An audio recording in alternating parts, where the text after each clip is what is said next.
about now? Can you guys hear me now? There we go. Cool. Check. 1, 2, 3, 4, 5, 6, 7, 8, 9, 10, 11, 12. How's everybody doing? Let me put up the YouTube thing up here. Oh, man. Where is it?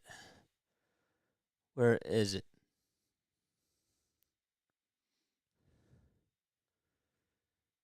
Did I, am I live? Can you guys hear me? Check, 1, 2, 3, 4, 5, 6. Can you guys hear me?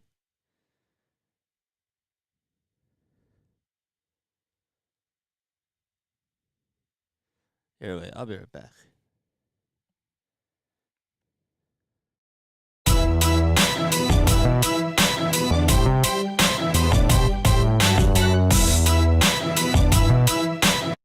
All right, there we go. Okay, sorry. For some reason, I could not hear myself. Okay, we're here. What's up, everybody? How you all doing? Edge of Philly Sports in the house. What's going on?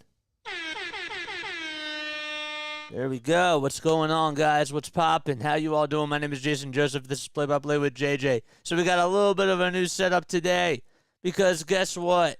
The magic number for the Phillies to clinch a playoff spot goes down to 3. Is down to 3.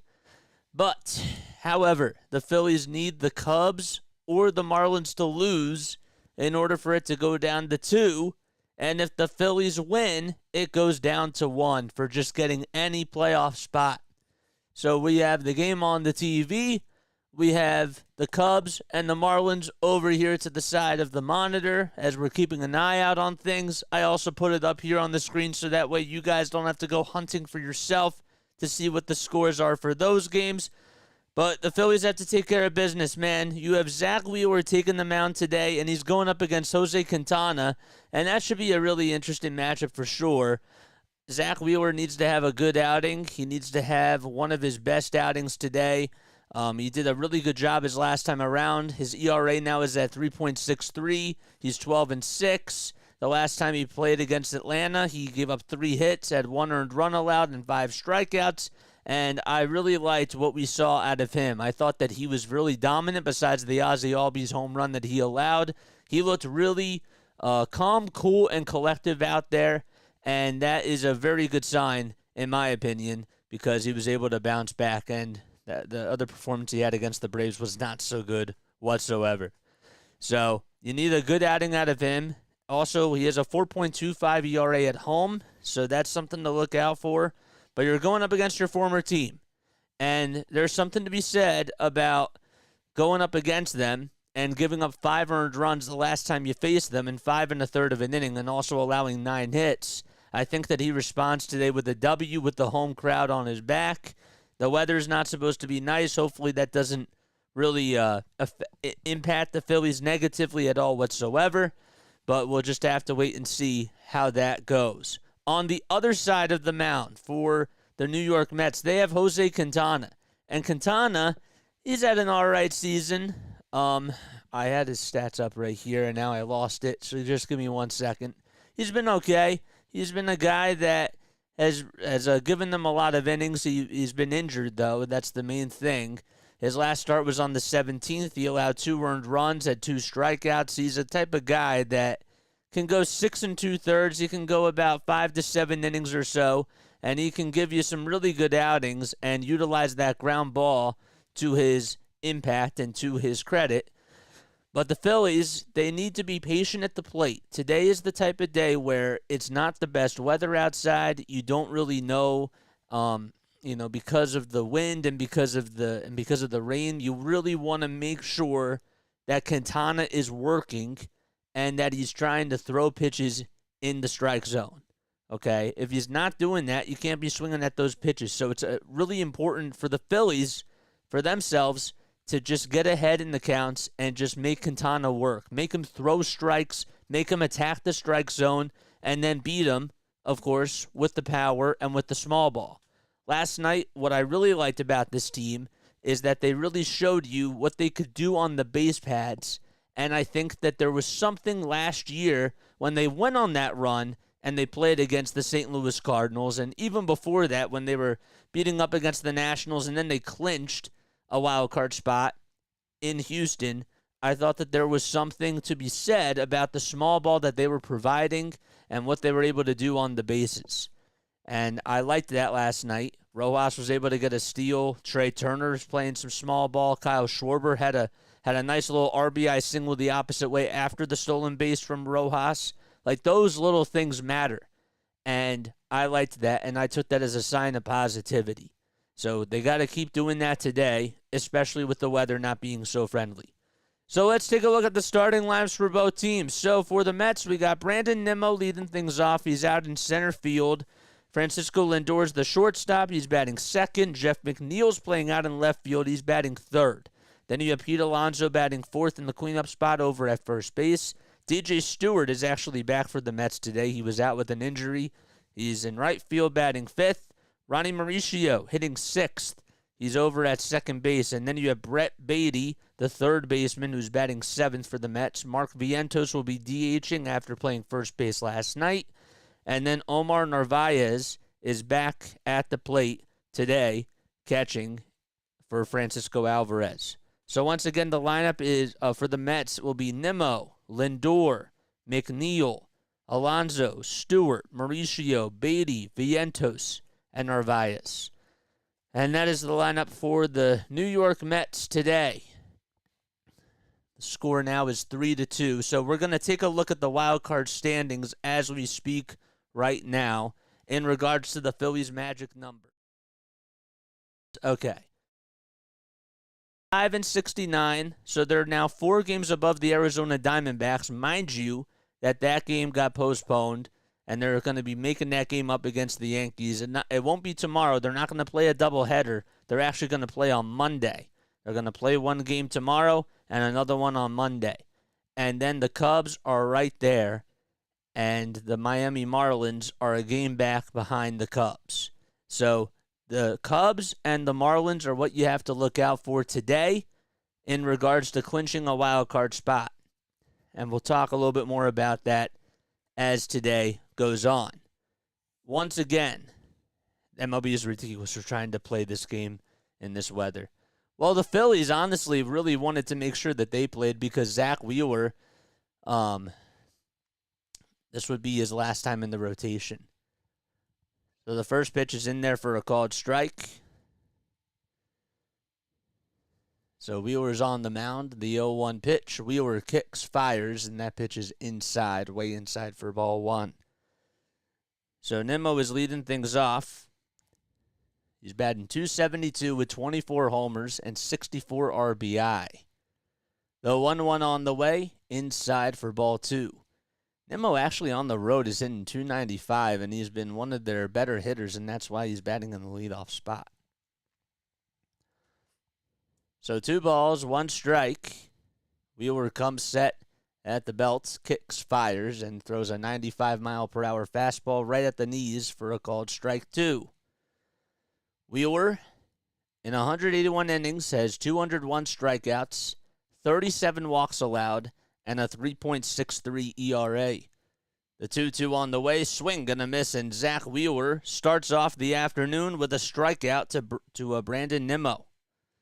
And you love to see that fastball just going towards the knees, and with the velocity that had, that was absolutely insane. The wind is definitely blowing in towards home plate.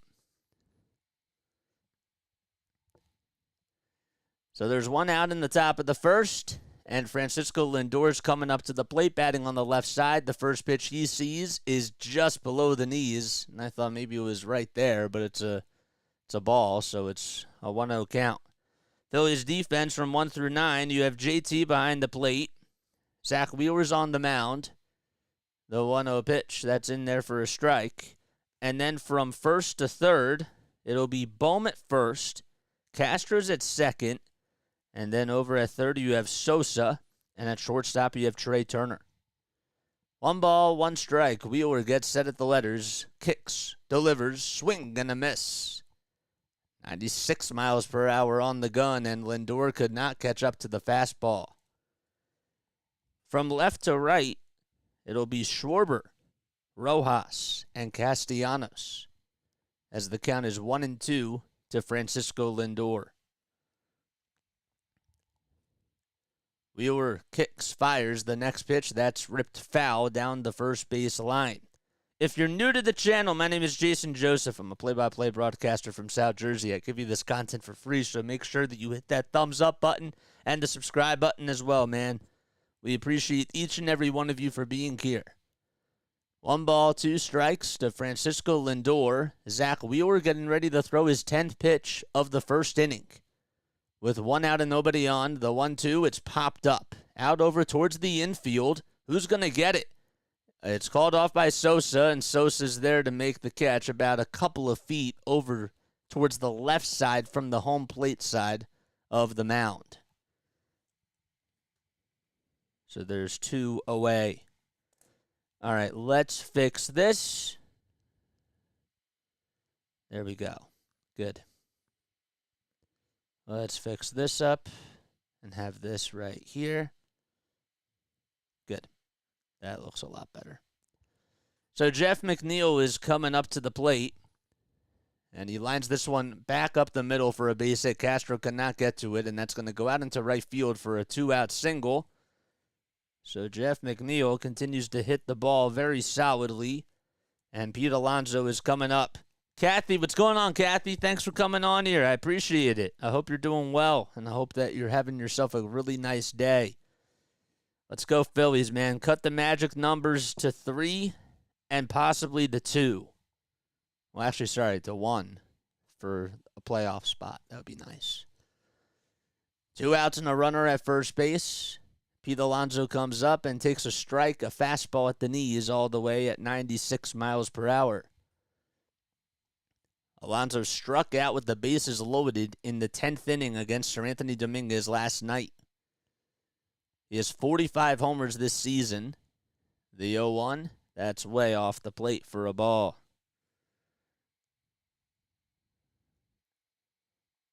Alonso is actually 10 for 28 versus Zack Wheeler and has never hit a home run against him. He has 3 RBI, 2 walks, 2 doubles, and 5 strikeouts. 1-1 is the count. And the next pitch, line drive foul over towards the third base side as it heads over towards the tarp. So that'll make the count now 1-2.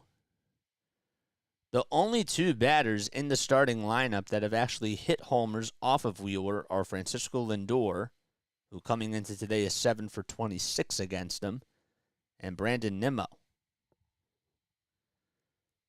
Both of them were retired. The count is 1-2 to Pete Alonso.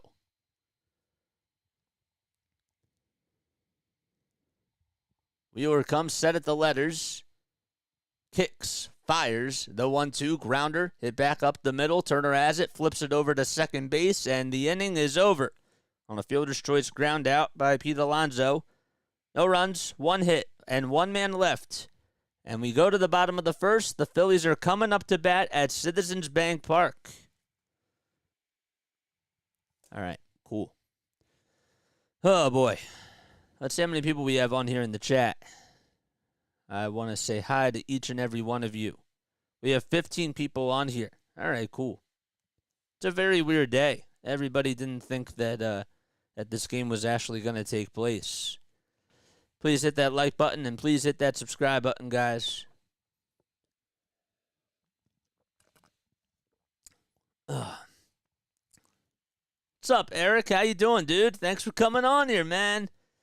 Oh, man, we got some baseball today. Not the best weather, but the Phillies had to get this one in. And honestly, I don't blame them because I would want to get it in too with the magic numbers going down.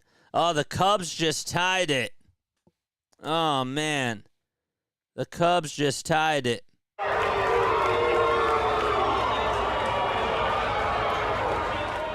That was the boo sound effect.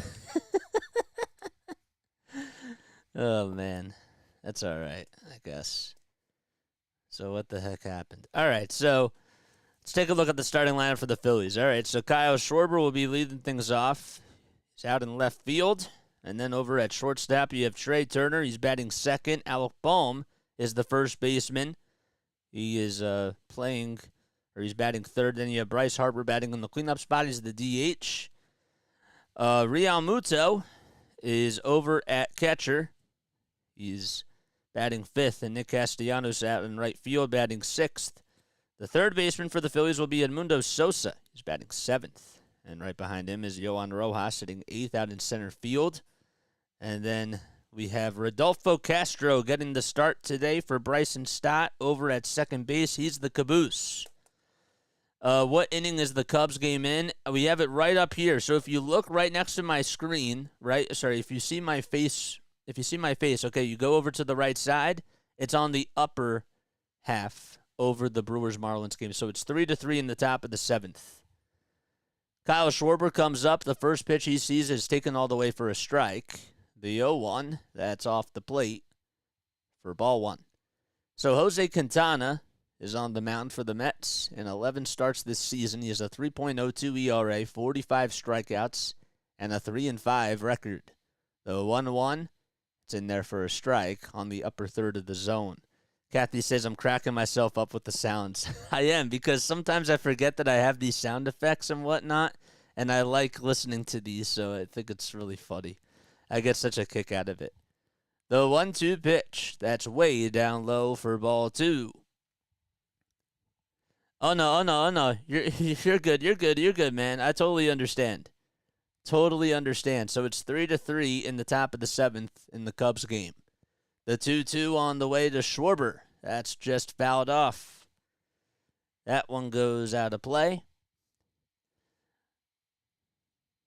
The last person to have 120 walks, 100 runs scored, 100 RBI, and 45 homer in a single season. I believe it was Chipper Jones that did that. It's a very bizarre list that Kyle Schwarber can join. The 2-2, strike 3 called on the upper third of the zone. A 91-mile-per-hour sinker. And, well, Zack Wheeler was able to strike out Brandon Nimmo in the top of the first to lead off the top of the first. And Jose Quintana playing a little game of copycat. Except that time, it was a backwards K. Trey Turner is coming up. Quintana gets set, kicks, fires the pitch. Fly ball, it's hit out to center field, not that deep. And Nimmo is there to catch the can of corn. 2 up and 2 down in the bottom of the first inning. So the Mets defense from 1 through 9 will look like this. So Quintana's on the mound behind the plate. It's Omar Narvaez. And then from first to third, you have Alonso, Mauricio, Lindor, and Beatty. And then from left to right, it'll be McNeil, and then Nimmo, and then DJ Stewart. First pitch to Bohm. He flies this one out towards the right field side. It's looking foul. Alonso gives it a look, and he could not get there as it just bounced in front of the net. Alec had the walk-off hit in last night's game. That was the third walk-off hit of the year that he has had. He's hitting .280 with 18 homers and 94 RBI. Just needs 6 more to reach the century mark. 2 outs, nobody on. We're in the bottom of the first. It's scoreless so far. The 0-1 pitch on the way. Line drive foul. The count is now 0-2. Anyone remember? This is a PV Sweetie Pie. Anyone remember when the Pirates were like 20-6 this year? I do remember that. I forgot actually. The 0-2 check swing foul ball. The pitch was up high, but it was a defensive swing for Bohm. I do remember that. What's going on, man? Typing in the chat while driving, bruh. It happens. As long as he's safe, I trust him. This is Quintana's 301st career start in his career as he throws the 0-2 in the dirt, and Bohm does not offer at it. 2 outs, nobody on. Bryce Harper waits in the on-deck circle. He is the designated hitter this afternoon. The 1-2 delivery from Quintana, low, and it's taken all the way for ball 2. Harper batting .290 with 19 homers and 66 RBI. 2 balls, 2 strikes with 2 outs and nobody on. The pitch. Strike 3 called at the knees, and Bohm got caught looking. It was a good pitch by Quintana, and he's able to get a 1-2-3 inning with 2 backwards K strikeouts. And we go to the top of the second at Citizens Bank Park. Kathy N says, PVS, yes, I remember how weird how a 160-plus game separates the field of teams who can keep up winning records. Yes. All right, good. Eric's using the voice chat. Okay, good. We love that. Just get to where you got to go safely, man. Thank you so much for coming on here. I appreciate it. All right, so we're going to go over this again. So if you see 2 scores over towards my right side and you see these magic numbers things, okay, we're going to do this really, really quickly. So, JJ, what is a magic number? Okay, according to MLB.com, a team's magic number, it represents the combination of wins needed by that team and losses by its closest competitor to clinch a given goal. So every time that the Phillies win, their magic number decreases by 1. Okay? Let me go back to this really, really quickly. Yes, so it decreases by 1, and then similarly, every time the Phillies' closest competitor, or in this case competitors, for the wild card lose, the Phillies' magic number also decreases by 1. Okay, so when you take a look at the standings, this is the magic number standings right here. So Miami is 1 game behind Chicago for that 3rd place spot. So the Phillies are 5 games above the Cubs and 6 games above Miami. So a Miami loss and the Chicago Cubs loss, or a Chicago Cubs loss, puts the Phillies' magic number down to 2 to clinch a wild card spot. And then if the Phillies win, on top of that, it goes down to 1.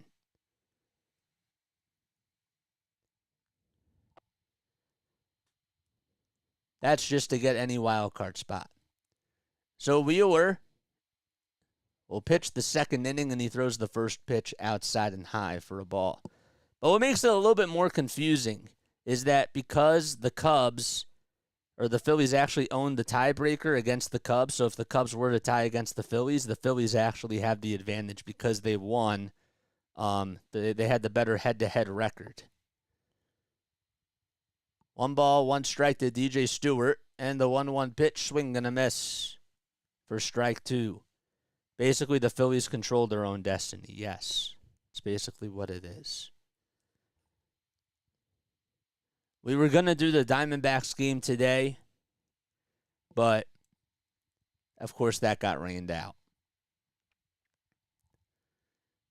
The 1-2 pitch upstairs for ball 2. But, yes, I hope that makes sense. If you have any questions about it, please comment down below. Cubs are tied 3-3 against the Rockies. That's in the bottom of the 7th inning. Cubs are home. The 2-2, it's popped up right behind the plate. JT looks back, and it goes out of play. It is getting really windy here in South Jersey. Looks like a storm is on the horizon. We did get rain overnight. Always like to get rain for the plants. But not too much rain. 2 balls, 2 strikes, and the 2-2 that's in the dirt and inside as well for ball 3. So the count is full. Ronnie Mauricio waits in the on-deck circle, batting from the left side. Or he will be batting from the left side. 3-2 on the way, outside and high for ball 4. That's the 2nd base runner allowed by Zack Wheeler as DJ Stewart in his first plate appearance since returning from an injury. He's able to get on.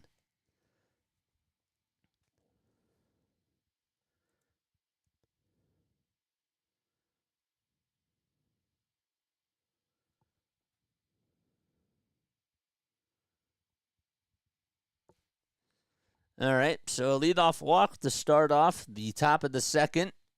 First pitch to Mauricio. He swings and misses at a fastball that was upstairs. It's 61 degrees with the winds blowing northeast at 19 miles per hour, according to the NBC Sports channel. The 0-1, line drive over towards right field, and that's in there for a base hit. It was on the ground and just got through the hole. Stopping over at second base is DJ Stewart, and runners go from station to station. So a walk to DJ Stewart and the single by Ronnie Mauricio. Zach just kept that one in the zone, right down the middle of the plate.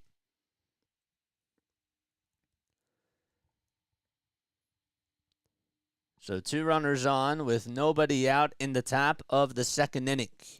Make sure we hit that like button, guys, and hit that subscribe button too. The first pitch on the way. It's on the upper third of the zone, but it's a called ball in the eyes of Doug Eddings. The crew chief for this afternoon's game, we have Doug Eddings calling the balls and the strikes. Edwin Jimenez is over at first base as the 1-0 on the way is taken for... Are you kidding me? That was a strike. Doug Eddings, that was even lower than the previous pitch that was just thrown. It was certainly in the strike zone, but it's called a ball. Edwin Jimenez is over at first. Marvin Hudson is over at second base, and Ryan Blackney, who was the home plate umpire last night, is over at third. The 2-0, that's in there for a strike. So that makes the count 2-1. I don't know what Doug Eddings was looking at with the last 2 pitches, but they were certainly, and even the previous one for that was definitely a strike. The count is 2-1. Wheeler looks back at second, now back to the plate. The next pitch, that's inside and high for ball 3. So Zach has thrown the 4-seamer 43% of the time when he's out there on the mound. He also has a slider that he throws 19%. And oh, by the way, the slider, the sweeper, and the curveball, he tries to utilize those pitches too in his toolbox. The 3-1, ground ball, tried to backhand it, was Turner, and it gets underneath his glove, and 1 run's going to come in to score. That was an easy ground ball. As the throw to home plate, that's not in time. Ronnie Mauricio will score as well. That's a 2-run error caused by Trey Turner.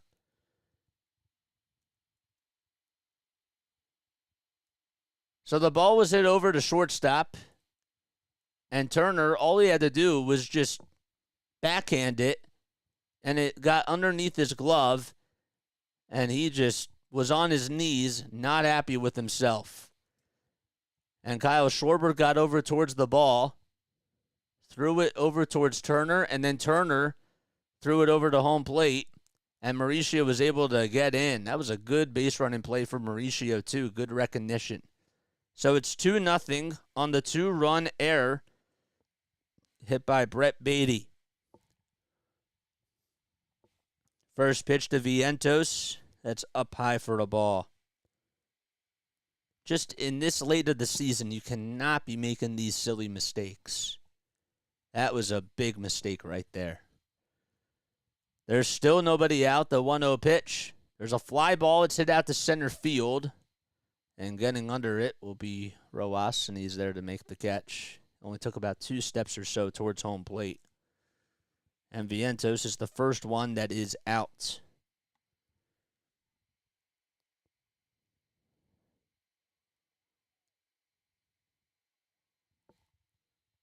They're showing the replay again. He had the glove right there. It just snuck through. Nothing else to it. They call it a fielder's choice and a 2-run error. First pitch to Omar Narvaez. He takes a strike all the way. So the Mets have a 2-0 lead. We're in the top of the second inning. Those runs do not get charged to Zack Wheeler.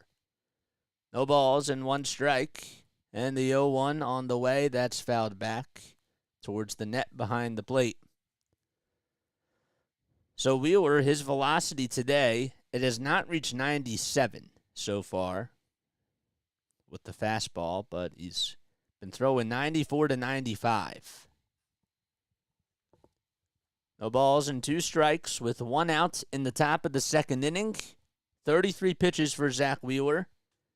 And the 0-2, strike 3 called at the knees. And Narvaez gets caught looking, and that's the second strikeout for Zack Wheeler today. That was a good pitch he threw right there. He just gave him a fastball that was right at the knees, and Narvaez was taking it all the way, and it had some pretty good movement to it for sure. So Brandon Nimmo will come up again as we flip the lineup card. The runner at first is Brett Beatty. The pitch, it's popped up. It goes foul and out of play behind the plate. The Marlins just jumped out to a 3-0 lead. In case you're just wondering, it was on a 3-run home run by Jake Berger. So they're beating the Brewers 3-0. Already in the bottom of the first. The 0-1 pitch, fly ball, it's hit out to right center field. Castellanos gets called off by Rojas as it's hit out towards right center field, and Rojas is there to make the catch. So the inning is over, but Trey Turner with a big error over at shortstop is able to help the Mets get 2 runs on the board. The Phillies go to the bottom of the second. All right. So he flies out to center field. Okay. Larry says, raining at the gates yet? So far, no. But, I mean, the sloppy defense was raining a little bit, if that makes any sense whatsoever. All right, so the Marlins have a 3-0 lead on a 3-run home run by Jake Berger. So, again, a Cubs or a Marlins loss today helps the Phillies get their magic number down to 2. And if the Phillies win, it gets down to 1 for getting a playoff spot. Okay. Cubs actually have runners at first and second in the bottom of the 7th. Think they'll get the game in? I do. I really do. Kathy says, too much of a pattern, falling behind early, but more often than not, they are able to play, catch up, and win. Yeah, I think that is a part of their identity. And especially against a team like the Mets, I understand that Quintana has actually been one of their better pitchers this season, and he's a type of guy that throws a lot of ground ball pitches, and he does attack the strike zone, but I still trust the Phillies. I really do. I think that they have the firepower to go up against any team in the league, especially the Mets, who have really been struggling. So the Phillies are down 2-0 in the bottom of the second inning.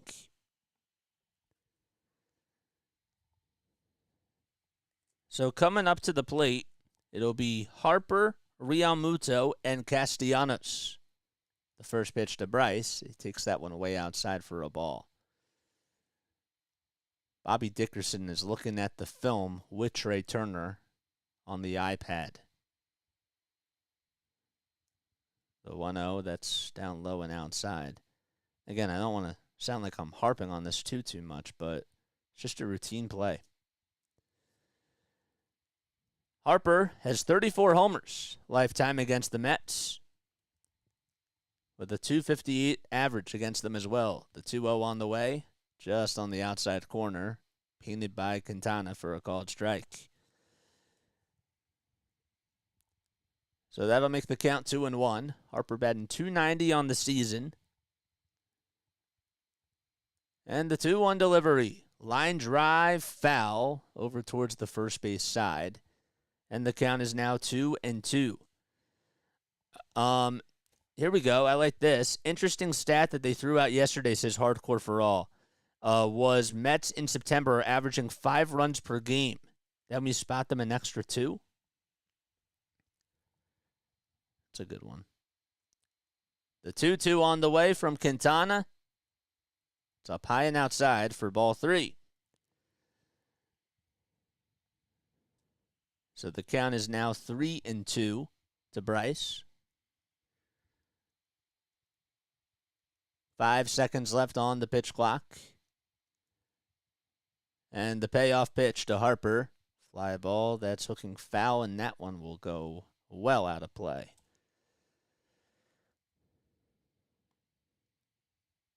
Cubs have the bases loaded with nobody out in the bottom of the 7th. And they are tied 3-3 against the Rockies. And Cody Bellinger's up at the plate for them. Oh, boy. Phillies down 2-0 in the bottom of the 2nd. The payoff pitch coming up. Here it is. Fly ball. It's hit out to right field. It's going deep, and it is long gone. And the Phillies answer back with a solo home run to start off the bottom of the 2nd. And Bryce Harper's able to get his 20th homer of the season. It was a cannon bomb out to right field.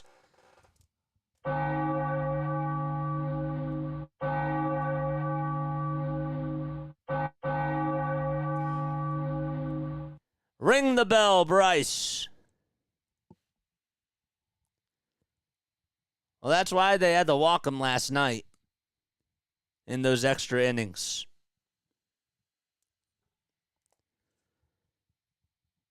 I think that just hit the Chickies and Pete's sign out in right field.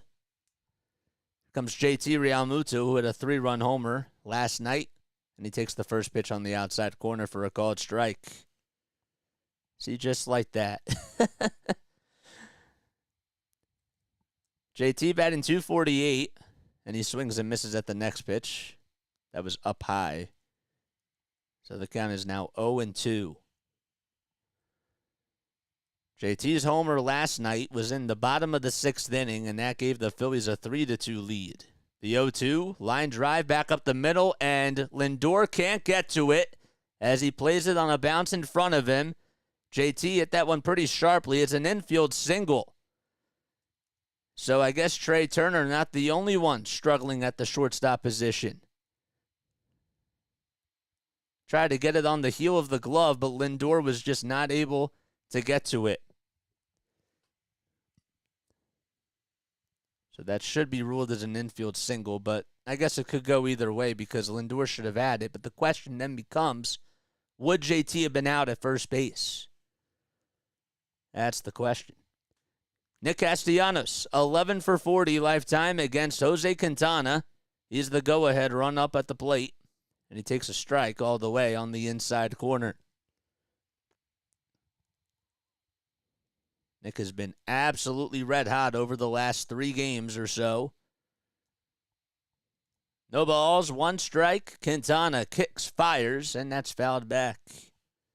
They ruled that as an error? Okay, I can understand that. So that's an E6 on Francisco Lindor. I understand it both ways. All right, Cody just said a sac fly. No balls, 2 strikes to Nick Castellanos. Phillies down 2-1 in the bottom of the 2nd inning, and the 0-2 pitch. Fly ball, it's hit out to left field, and that's going to drop in for a hit. It gets past the left fielder, McNeil, and it goes out all the way towards the wall. JT rounding third. He'll come in to score, and the Phillies come up with a counter punch as Nick Castellanos is over at third. Bryson Stott showing the binoculars in the dugout to Nick Castellanos saying, I see you over at third base.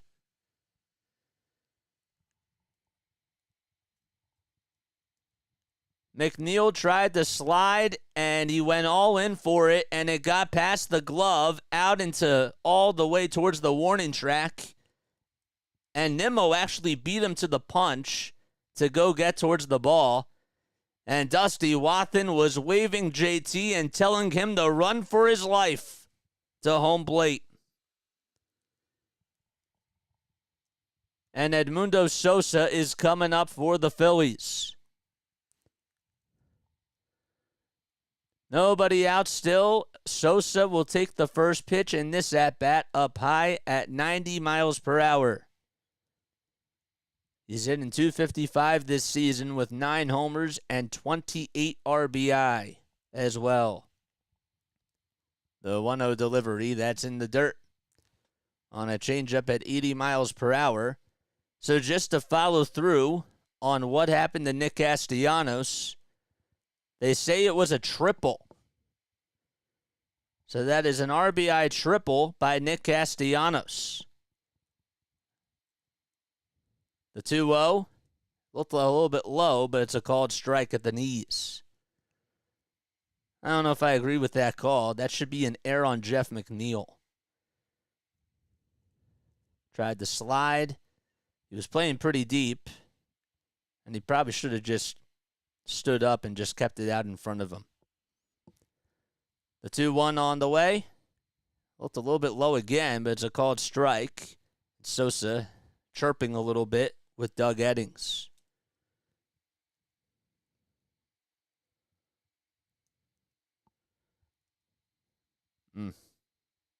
I think that caught the lower part, actually.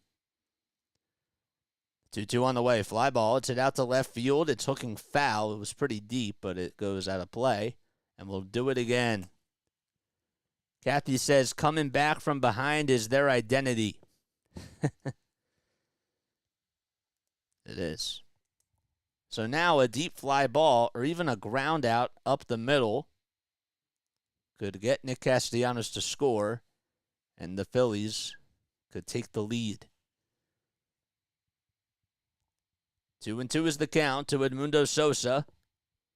8 seconds left on the pitch clock, and the pitch, swing and a miss. And Edmundo Sosa strikes out on the slider that was low. And there's the first out of the inning.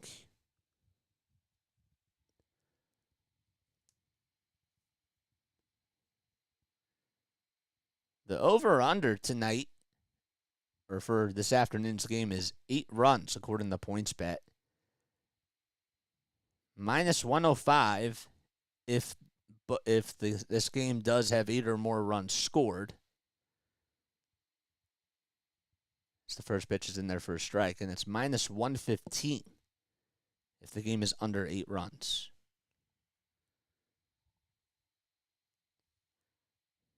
No balls, 1 strike to Johan Rojas, who's batting .300, and the 0-1 swing and a miss at 90 miles per hour. It's a lot easier on our nerves if they just lead the entire game. Thanks, Phils. 0-2 is the count to Johan Rojas. 34 pitches for Quintana, who throws the next pitch upstairs. And that'll make the count now 1-2.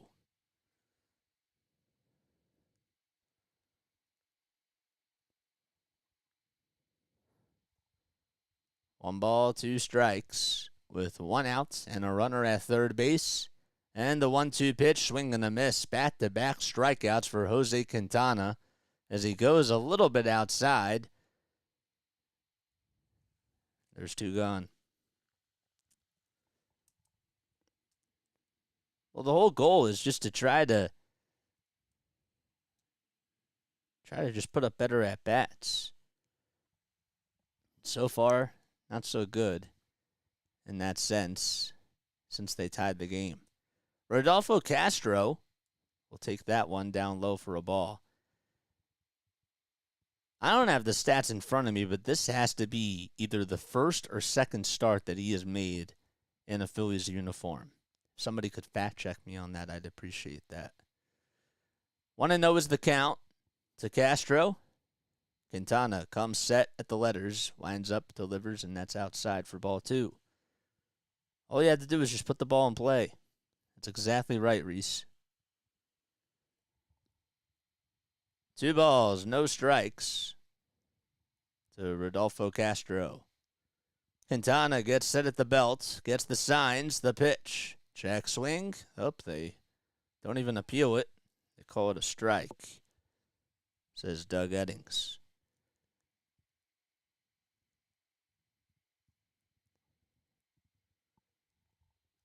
2-1 is the count, with Castellanos still over at third. Castro batting in the 9 spot. And the 2-1 pitch. Grounder hit over to third base. Beatty has it. Throws a dart over to first, and that's the end of the inning. The Phillies do tie it back, though, on a solo home run by Bryce Harper and an RBI triple by Nick Castellanos. And we go to the top of the third at Citizens Bank Park, all tied up at 2 apiece. Okay. All right. So the Cubs just got out of... the Rockies just got out of the inning, and now they're up to bat. So they have a runner at first with nobody out in the top of the 8th. So they're down 4-3. The Marlins, I believe, just got another run, too. Maybe not. It's 3-0 Miami. Okay. That's still early on, though. After the game is done... if the Phillies finish before the Marlins game finishes, we're going to be staying on and we're going to be tuning into the rest of the Marlins game. I don't have it with me, but it'll be sort of like a watch party. Because if the Cubs do hang on and win, and the Marlins lose, that impacts the Phillies' magic number 2. Some change back in the scoreboard. It did change. Yeah, I saw that. Maybe it was a foul ball, because I saw it on the ESPN app, too. Hit the thumbs up button, guys, and hit that subscribe button. Tell your friends about this channel. This is Play by Play with JJ. Let's get to 20 likes, guys. We have 33 people on here. We only have 10.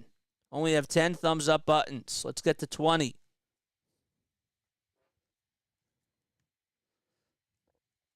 Let's get to 20 likes. There we go.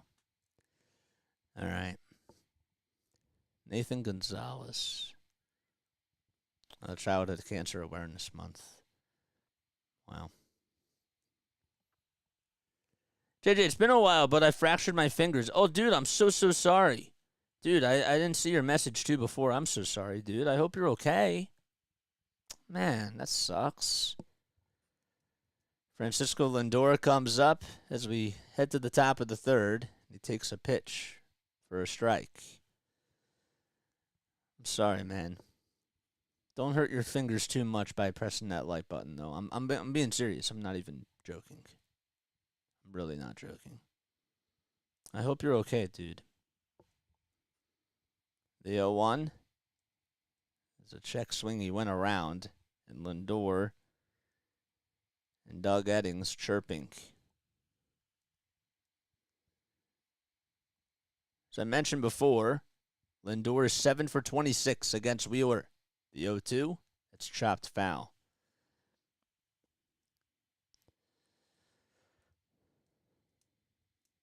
He has a double, a triple, and a homer against him in 26 at-bats coming into today. The 0-2 pitch, line drive into right field for a base hit. Castellanos gets to it, and Francisco Lindor is able to get on with a leadoff single.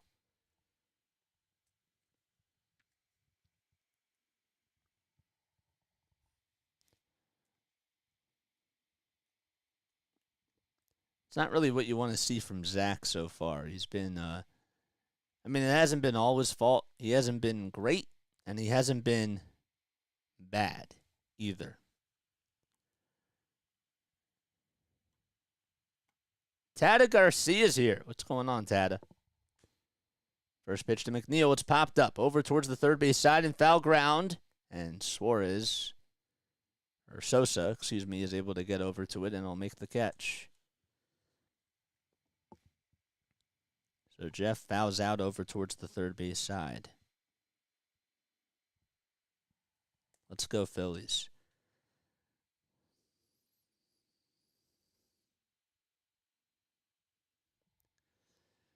And now Pete Alonso is due up.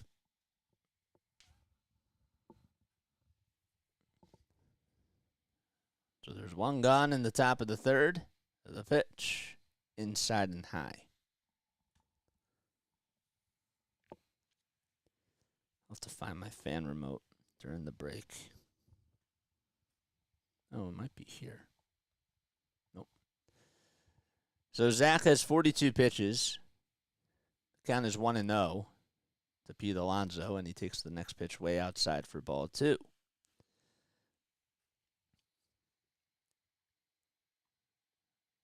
Well, the Rockies now have the bases loaded in the top of the 8th against the Cubs. It's now 4-3 with the bases loaded with 1 out in that game. 2 balls, no strikes, and the 2-0 pitch. Ground ball hit over to third. The flip over to second. There's one. The throw to first. It's in time. And around the horn double play started by Edmundo Sosa as he flipped it over to second to Rodolfo Castro, and Castro just threw it over to first to Bohm. And the inning comes to an end. It's still 2-2, and we go to the bottom of the 3rd inning. Good pitch, too, by Zack Wheeler.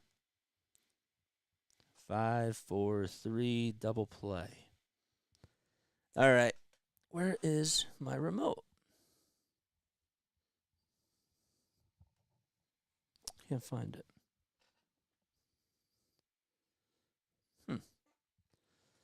All right. I'll be right back in just a second. Don't go anywhere.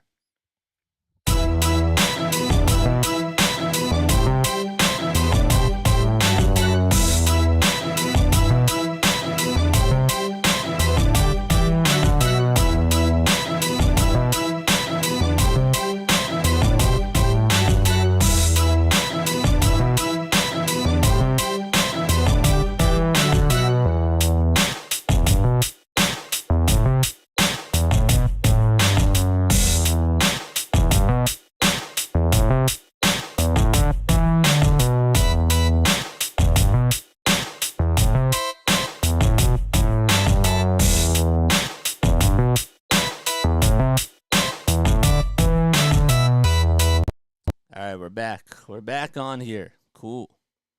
Nice. I don't know why this keeps changing, but it just does. I don't know if there's a setting on OBS where it just changes or what. See, now this changed.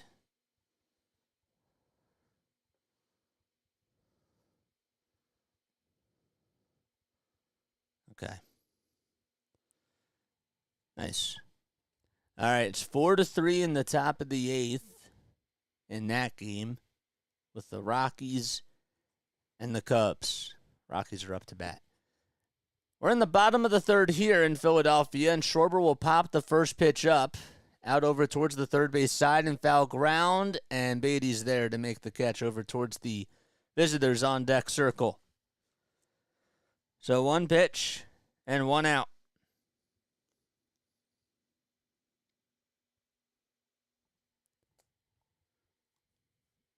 Oh, 2 outs now.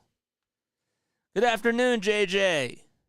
Have you on in the background while getting ready for work. Keep doing great. Congrats on the 1K. Thanks so much, dude. I appreciate that, Sam. Shout out to Sam Dressler, man.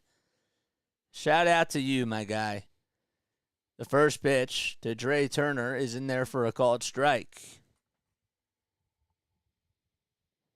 1 out in the bottom of the 3rd inning. Turner flied out in the 1st inning. So he's 0 for 1. And the 0-1 pitch, that's in the dirt for ball 1. Quintana with 43 pitches just allowed the home run to Bryce Harper and an RBI triple to Nick Castellanos. The 1-1 delivery, he went around. It was a check swing. He didn't even have to appeal it because he went fishing after a changeup. 1 ball and 2 strikes to Trey Turner. On deck is Alec Bohm.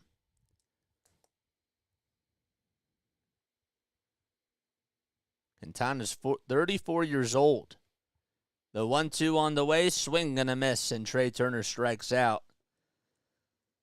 And there's 2 away. So the Rockies had the bases loaded in the top of the 8th inning with 1 out. And the Cubs were able to get out of the inning. And that's going to the bottom of the 8th. Again, a Cubs loss or a Marlins loss puts the Phillies' magic number to clinch a playoff spot down to 2.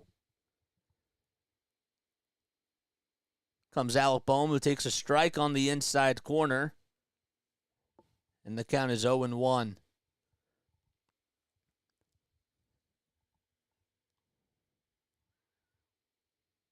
Two outs, nobody on. And the 0-1 pitch, fly ball. It's hit out to deep left field. It's going back towards the track, and it is gone.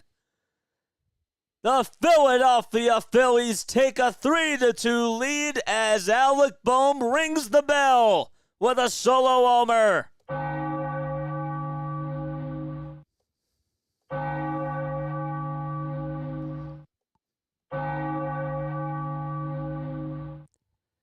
Incoming for an Alec Boehm bomb. And he just nailed that pitch out to left field, and it was not coming back. A fastball right down the middle, and Alec Boehm's power continues to show off. 3-2 Phillies. And here comes Harper, who grounds this one back up the middle. Lindor has it, gets on one knee, throws over to first, and the inning is over. Alec Boehm gives the Phillies the lead, though, on a solo homer with 2 outs. And we play on and go to the top of the 4th. Phillies lead at 3-2. Let's go, Boehm. Also, Reese says the Rockies are useless. That's what he says. Oh, boy. Okay. That's how you do it, man. We love to see it. Let's make sure that we have these sounds on over here. Good. All right, L'chaim.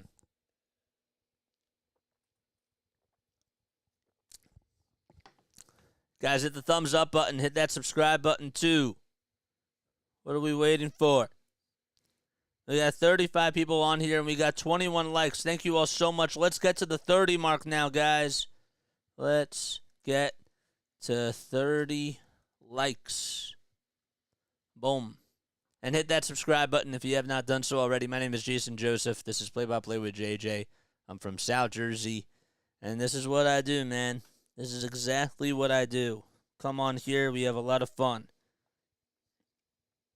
Call baseball games. We do Phillies baseball, Sixers basketball, Flyers hockey, and Eagles football on here. I will tell you this, okay? And we'll have to see how tomorrow goes and everything.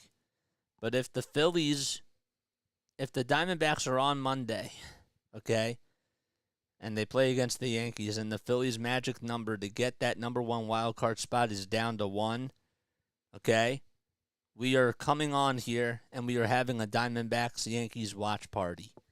And then from there, we will not be doing the Eagles game. Instead, we are going to be celebrating our 1,000 subscribers. We're going to knock out 2 birds with 1 stone. And, of course, the Cubs just got another run. DJ Stewart is up at the plate, and he takes the first pitch inside for ball 1. So Stewart walked in the second and scored a run, too. The 1-0 pitch, that's up high for ball 2. Sam, you missed it. You missed it, man. We're sticking to the local market. Because guess what? It's all about you guys. It's all about you guys. It's what you guys want. And I want to make each and every one of you happy because sometimes you have to make sacrifices for the family. 2-0 pitch, swing and a miss. Got to be consistent.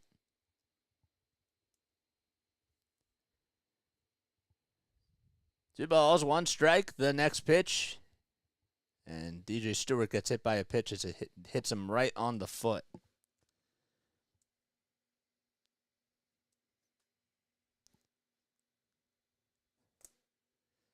Wow, that's amazing, but I would have been there for you, whatever you do. Oh, thank you, man. I appreciate that. No, it's about you guys, man. That's exactly what we do. We do this for you all. It's only right if we be consistent with the Philly sports, you know. It's only 16 games, too. in the grand scheme of things. The pitch to Ronnie Mauricio, that's taken for a strike on the outside edge of the plate.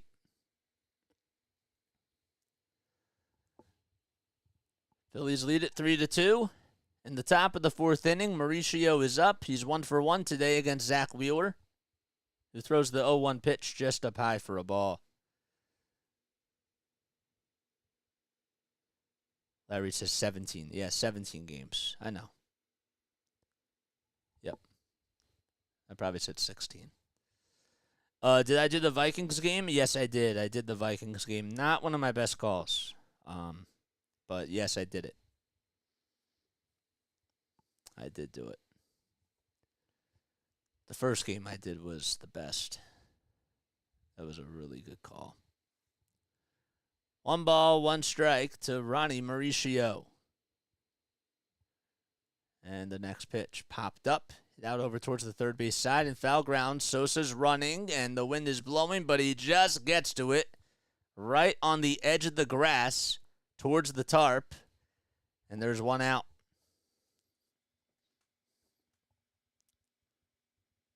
I like that Wheeler just went with a fastball that ended up jamming Mauricio that time.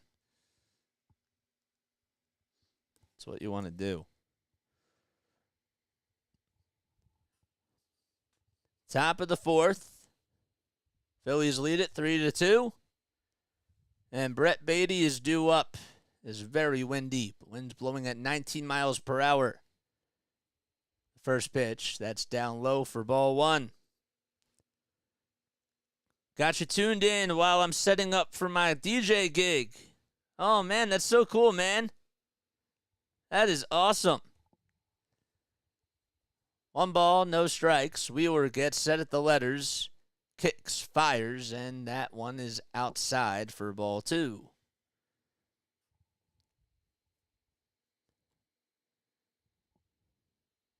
So let's see who hit the home run for the Cubs. It was Christopher Morel, I figured. So they lead it 5-3 in the bottom of the 8th. The 2-0 pitch, outside, just barely for ball 3. You want to see Orion pitch today? I want to see him pitch once the Phillies clinch that number 1 wild card spot. That's when I want to see him pitch. 3 balls and no strikes. Wheeler gets set, kicks, deals, and that's in there for a strike right down Broad Street. So that'll make the count now 3-1. 27 people on here and 24 likes. Pretty good crowd here for a day game. The 3-1 on the way. Swing and a miss. And Zack Wheeler is back up in the count. It's 3-2.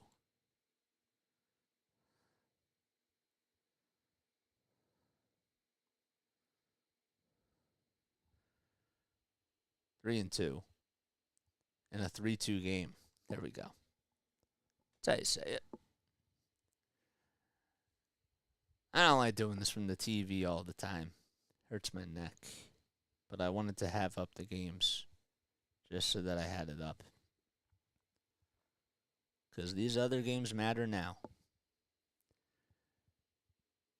Wheeler gets set again, kicks, deals the pitch, swing and a miss for strike 3. The throw to second base to get the runner. It is in time. He got him. Good play by JT Realmuto. Bullseye. Strike him out, throw him out, and that's going to end the inning. And we go to the bottom of the 4th. So DJ Stewart got caught stealing. Turner made a pretty good tag, and the second base umpire, Marvin Hudson, rolled him out. We go to the bottom of the 4th. Phillies still lead at 3-2. That was big. That was a big, big play. And how about Zack Wheeler coming back in that count, too? Absolutely huge. Strike him out, throw him out. Stewart caught stealing. Best catcher in baseball, says Reese. Boy, we have some really cool sound effects that we're going to continue to play later and later.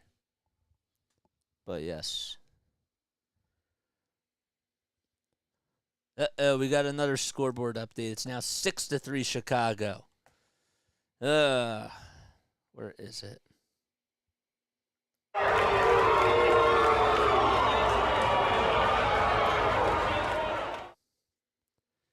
JT hasn't thrown anyone out for a while, so that could get his confidence up in that department, says Sam. Yeah, man, that'd be huge. And I like how I like that swing that he had as well. That was really nice.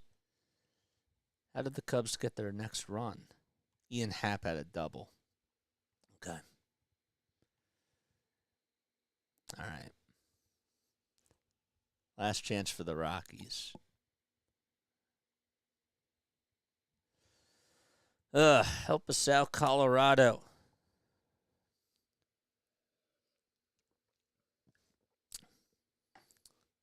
Hello, JJ. What's up, David? How you doing, dude? Thanks for coming on here. Guys, when you come in, just ask for one thing. Hit that like button. Let's get to 30 likes.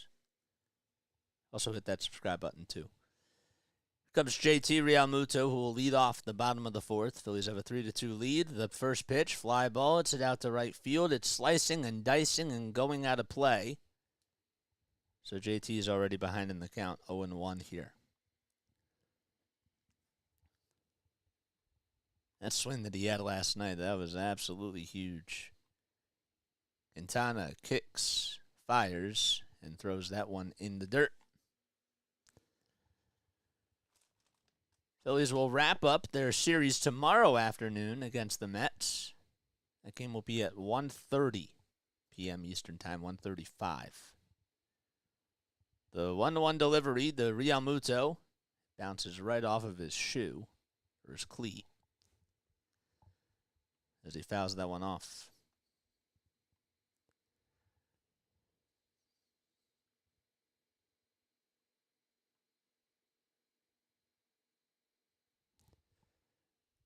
So 1-2 is the count. Quintana gets set at the belt, and the pitch. That's low for ball 2.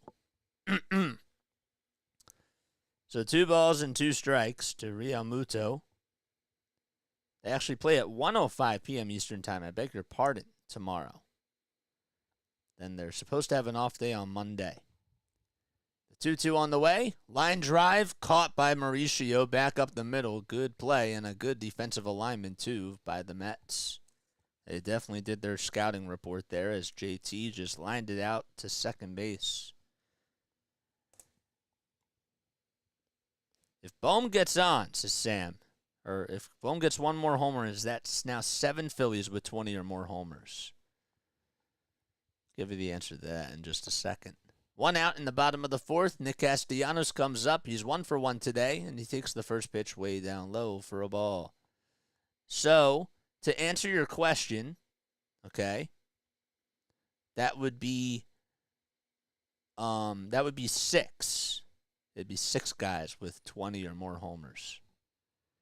The 1-0 pitch, fly ball. It's hit out to center field. On the run is Nimmo coming in towards the infield, and he makes the catch. There's 2 away.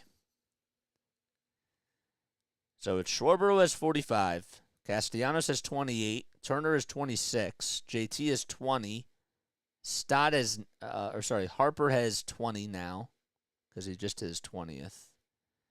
And then Bowman now is 19. Trey, Casty, Harper, Schwarber, JT, Bohm. So that's 6. And Stott is 15. That's correct. 2 outs with nobody on. And Edmundo Sosa is coming up. Takes the first pitch for a strike. Quintana with 56 pitches on the day so far. The 0-1 delivery, just a little bit low. Not by much. So it's 1 ball, 1 strike.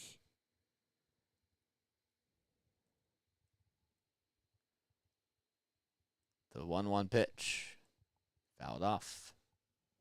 That one will go out of play. If you guys remember, there was a time in 2011 where it was on the very last day the Red Sox lost against the Orioles. The Red Sox were actually winning, and then the Rays were down like 6-0 against the Yankees as the 1-2. That's fouled off. And the Rays came back, and they won it in extra innings. It was 7-0, excuse me. And Evan Longoria hit like 2 homers, including the walk-off homer. That was one of the best days in baseball, in my opinion.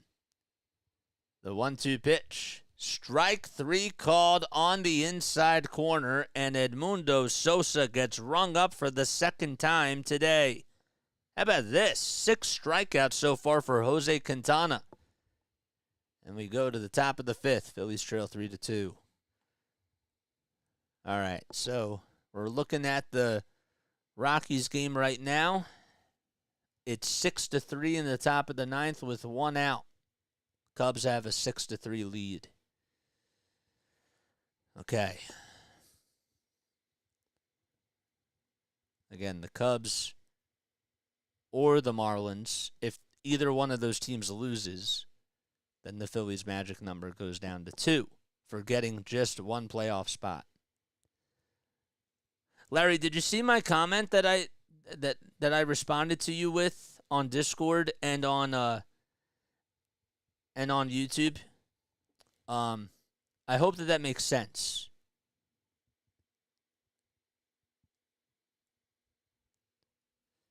Congrats to Wes Wilson, franchise leader in homers for Lehigh Valley. That is really cool. That's awesome. Good for him. I forgot about that.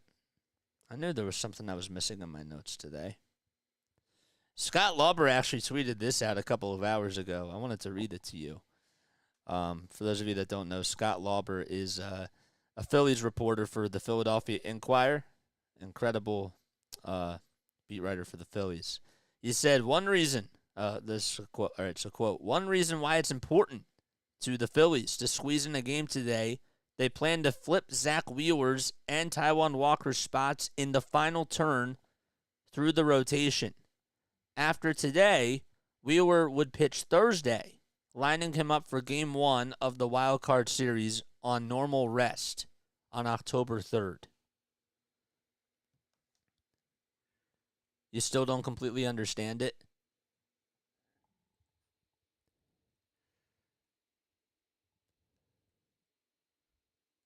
First pitch, that's swung on and missed to Mark Vientos. I'll go over it after this inning is done.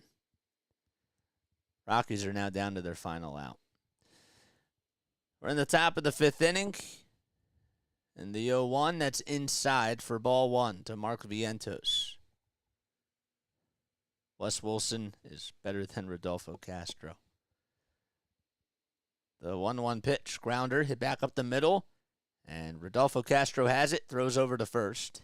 And Vientos is out. Castro had to come running in towards home plate as he gloved it low, threw it sidearm on the run, was able to make a pretty good play out of it. And there's 1 out.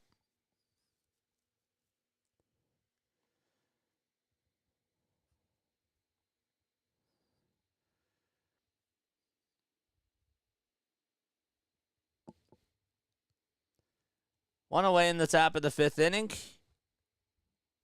The pitch. That's fouled off by Omar Narvaez. So Omar is 0 for 1 with a strikeout in the 2nd inning. He's batting .193 with a homer and 6 runs batted in. Wheeler kicks, fires, and throws a strike, a slider at 91 on the upper third of the strike zone.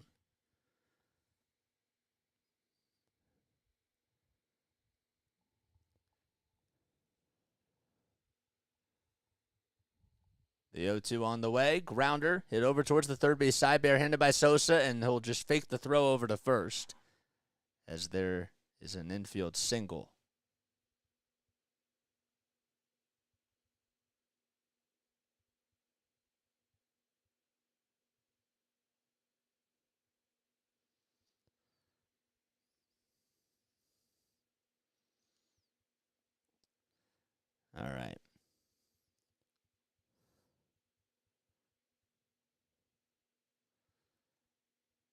All right, so the Cubs won. Cubs ended up winning. First pitch to Brandon Nimmo, fly ball. Hit out to right to a left center field. Rojas on the run, and he's there to make the catch. And there's 2 outs.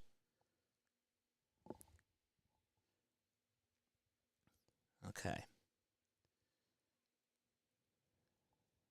Oh, well. Am I reading this right? Trey has 22 errors? Yes, that is correct. That is correct. 2 up, 2 down in this top of the 5th inning.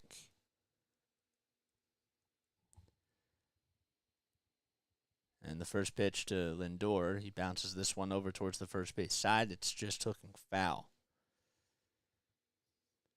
Barely.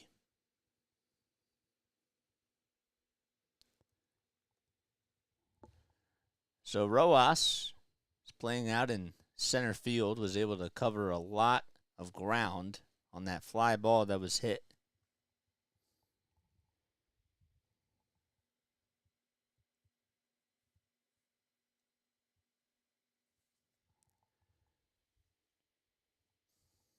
It's by Brandon Nimmo. No balls, 1 strike. Wheeler gets set at the letters. Kicks, deals the pitch. Fly ball, it's hit out to right field. Not that deep. Castellanos comes running in, but gets called off by Rojas and catches the can of corn for out number 3. And the inning is over. As we go to the bottom of the 5th, Phillies still lead at 3-2. Okay. All right. So, Larry, this is just for your benefit and for anybody else. Let's go here. Okay. All right, so Larry, look at this, okay? Look at this. Let's say that the Phillies, okay? Let's say that the Phillies were 3 games above the Cubs and that Miami was 1 game behind the Cubs, okay?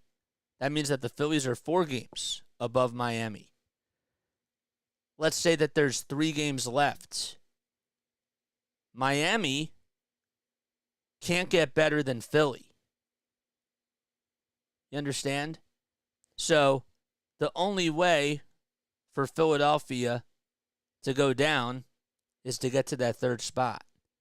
There's 4 games left. There's 3 games left, and Miami is 4 games behind Philly.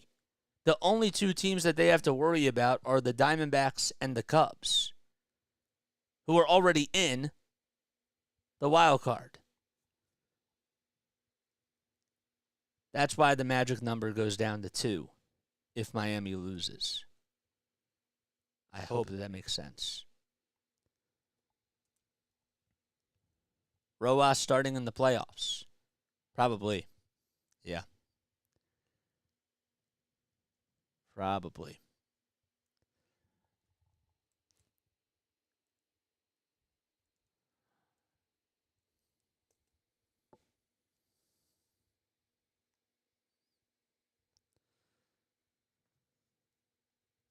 Watch him be like I walked away from my keyboard for a second.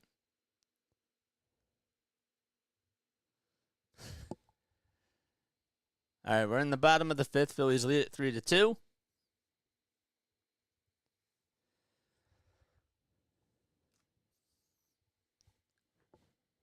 I'm going to take off my hat. Let's do this.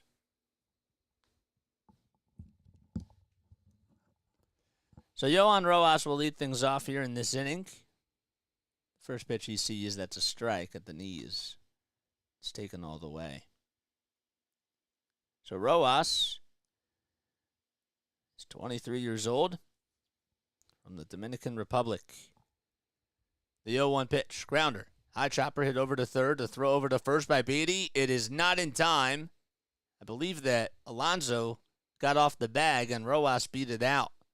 Let's see again from this replay. It was really hard to tell in real time. It was sort of like a cherry bomb, kind of like in 4 squares when you bounce it really, really high. It was a high bouncer that was hit over to 3rd base. Rojas utilized his speed, and Beatty Had to wait for it and threw a dart over to first base, and Alonso's foot was off the bag. That's what it was. If Miami is 4 back with 3 to go, they're eliminated. That's exactly correct. So the Phillies have a wild card spot locked up. That's exactly correct. They don't have to worry about the Marlins anymore. 1 ball, no strikes. Throw back over to first. That's not in time. No, it's the Cubs, the Marlins, and the D-backs. The Phillies can't do any worse than the Marlins in that scenario. The 1-0 pitch, that's fouled back, and the count is 1-1. Love that he took the opportunity and he ran with it. I'm with you. If you still don't understand, we'll talk more about it later.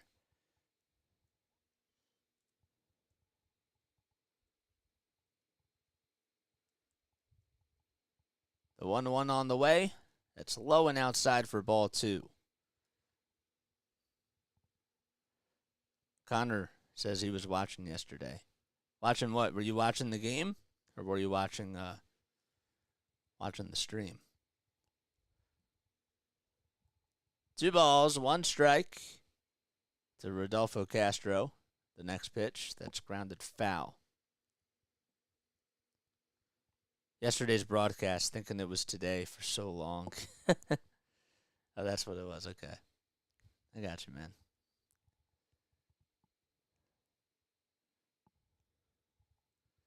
Two balls, 2 strikes.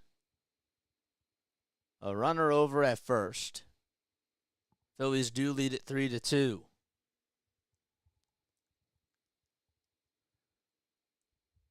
It's 2-2. That's the count to Rodolfo Castro.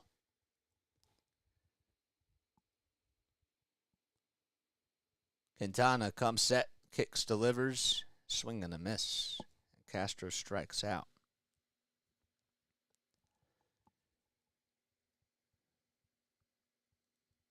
So 1 down in the bottom of the 5th, and we flip the lineup card and go back to Kyle Schwarber. So the Reds or the Giants, loss lowers the magic number. The magic number for the Phillies to clinch over the Reds and the Giants is at 1, technically speaking.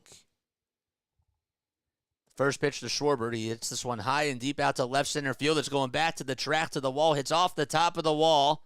And Schwarber will go into second base with a double as of right now. And Rojas goes over to third. It just hit the top of the flower bed fence. Out into left center field.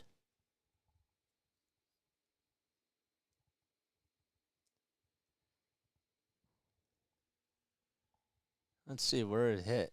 Yeah. Just hit the top of that fence.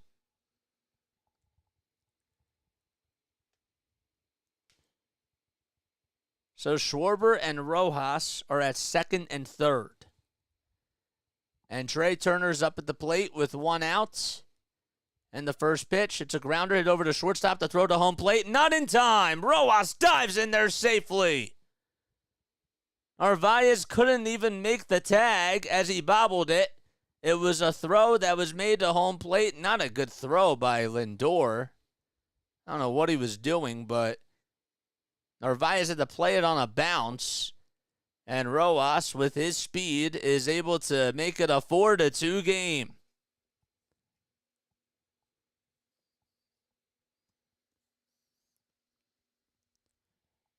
What a play by Rojas.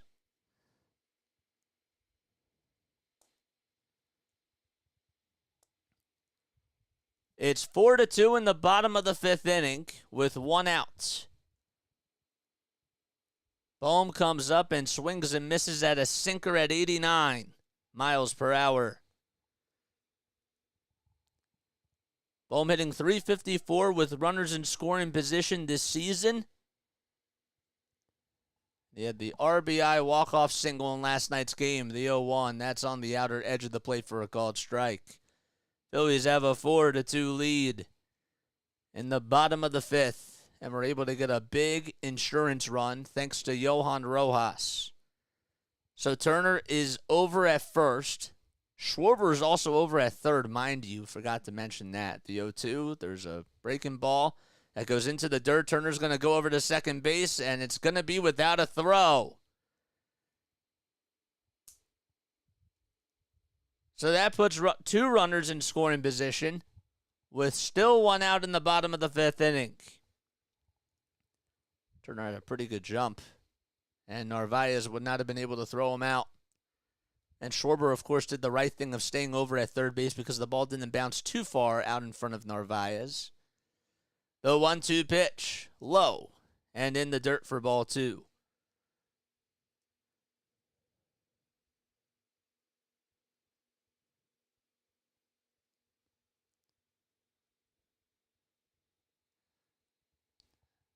Two balls and 2 strikes to Alec Boehm. The next pitch, he just hits that one foul.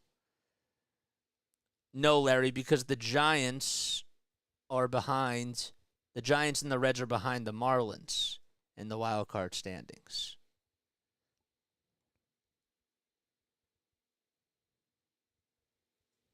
Where is it? Okay. The 2-2 pitch. Line drive played on a bounce by Beatty over at third, and the throw to first is in time. So Boehm grounds out. There's 2 outs now in the bottom of the 5th.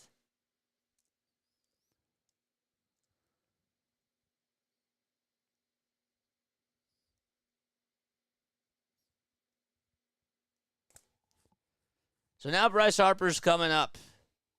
He homered to put the Phillies on the board back in the bottom of the 2nd inning. He's wearing his Fanatic green batting gloves. The first pitch, line drive off the glove of Alonso out to right field. That was a bullet. Schwarber scores. Turner comes in too. And it's now a 6-2 lead for the Phillies. That was absolutely a rocket hit over to first base off the glove of Alonso at 104 miles per hour off the bat. Quick reaction time had to be made by Pete Alonso, but with the way that ball was struck, it would have been really hard for him to make a play. So that's a 2-run single for Bryce Harper, and that's his 3rd RBI of the day. 6-2 Phillies in the bottom of the 5th with 2 outs, and Harper's over at first base.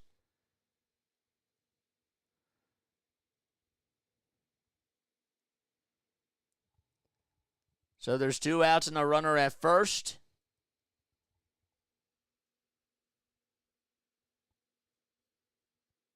The base was open. They pitched to him. Well, JT is coming up with 2 outs in the bottom of the 5th. Realmuto's 0 for 2. He reached on an error and lined out in his last at-bat. The pitch, inside and in the dirt. That's 76 miles per hour. 77 pitches for Quintana. Quintana kicks, fires.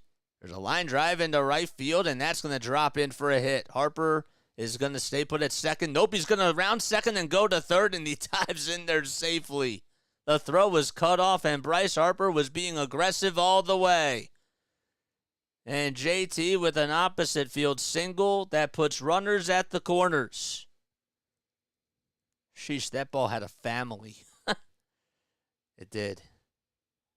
That was a really awesome shot. And now Nick Castellanos is coming up.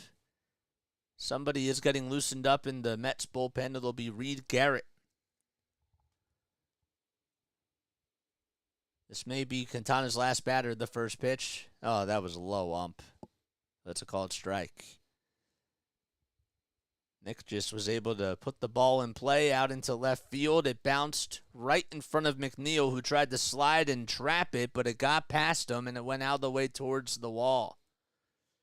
No balls, 1 strike to Castellanos. And the 0-1, it's in the dirt, and the count is 1-1.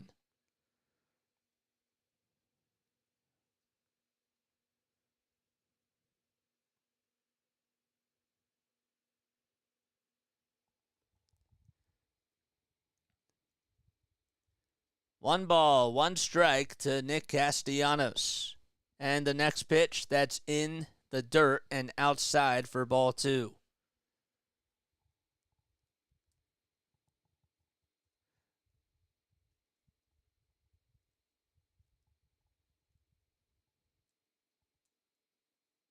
Two balls, 1 strike. 2 away in the bottom of the 5th.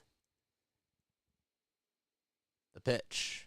Ground ball, fouled over towards the third base side. So the count is 2-2. Castellanos, who has 104 RBI now, has now extended his hitting streak to 3 games in a row.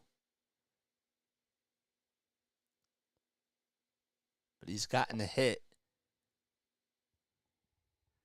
As the 2-2, that's in the dirt for ball 3, and the fake throw to second base as JT is able to get in there standing without a throw. It'll put runners over at second and third, and the Phillies are threatening again on the bases. I was just going to mention that since September 11th, Nick Castellanos has gotten a hit in 9 out of his last 10 games coming into today. The 3-2 on the way, swing and a miss, and Castellanos strikes out, but the damage is done. The Phillies get some more runs, including a 2-run single by Bryce Harper. And they're able to take what is now a 6-2 lead as we go to the top of the 6th.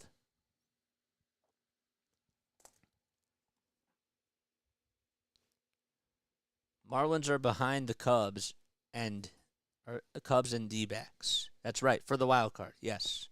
If the Giants loss can't lower the magic number.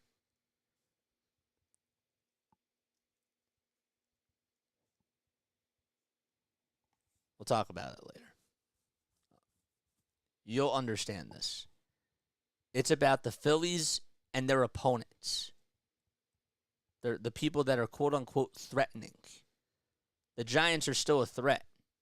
Because if the Giants win all the way and the Phillies lose all the way, the magic number is 1.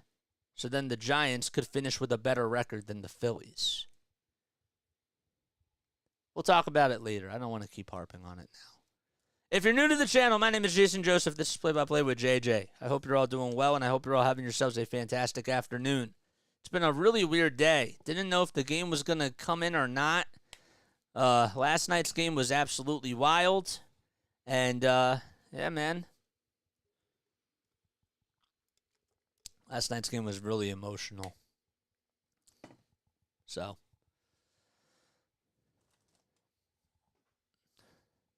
Please hit that like button and please hit that subscribe button, guys. Make sure that we do that. Right, so a Giants loss should lower the magic number. Yes, exactly. Exactly. So the magic number over the Giants is 1. Correct. That doesn't really matter now. But yes, technically speaking, that's their magic number over the Giants. These 2 numbers here are the big ones that matter. Correct. I think you understand it now. Brewers are getting 1 hit against the Marlins.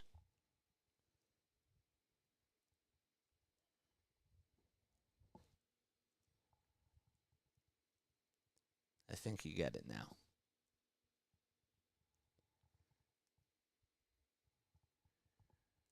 6-2, Phillies lead as we're in the top of the 6th inning.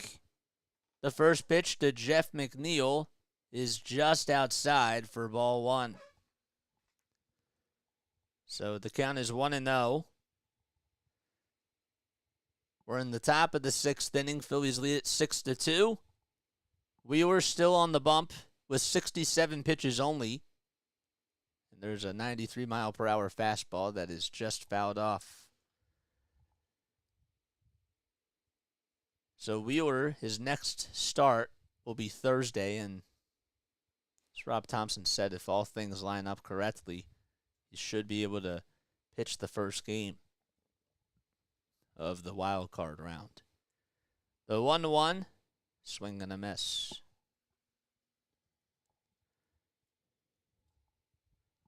So 1-2 is the count. And the pitch by Wheeler, up high. And a good take, too, by McNeil.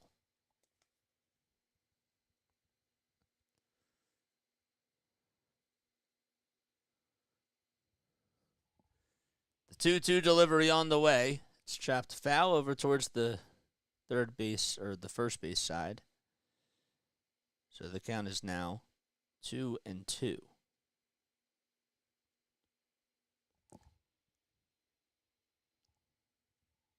Lots of raincoats on and lots of sweaters on. Wheeler gets set above the letters this time. Getting ready to throw from the windup. And the 2-2 on the way. Line drive foul towards the left field side.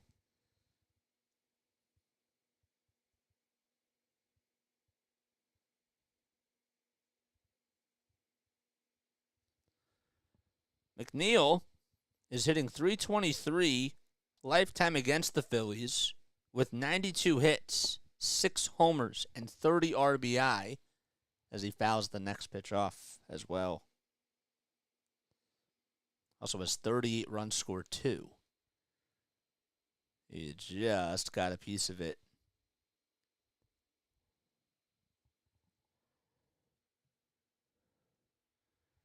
Two balls and 2 strikes to Jeff, and the pitch. Ground ball back up the middle, backhanded by Castro. Throw to first. Oh, man, just not in time.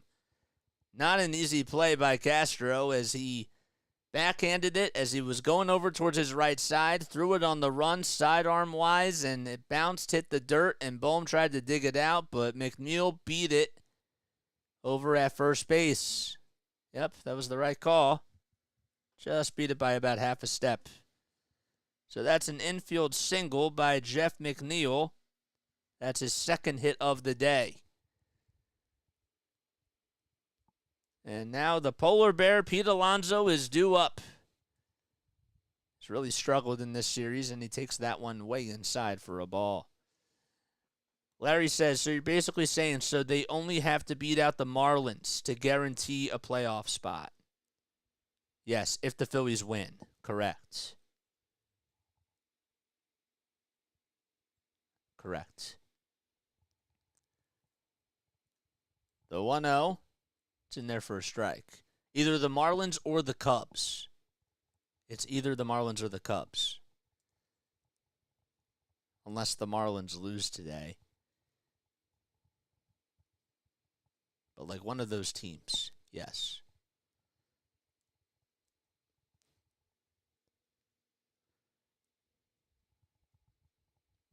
The Reds, I think it's 1-2 because the Phillies own the tiebreaker against the Reds.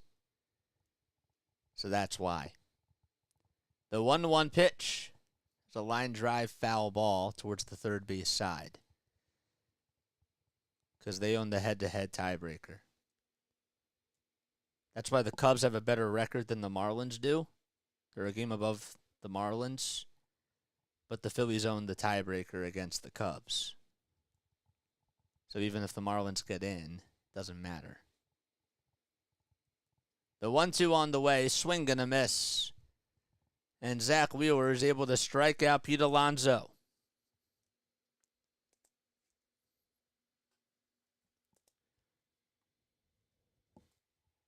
Another big one right there.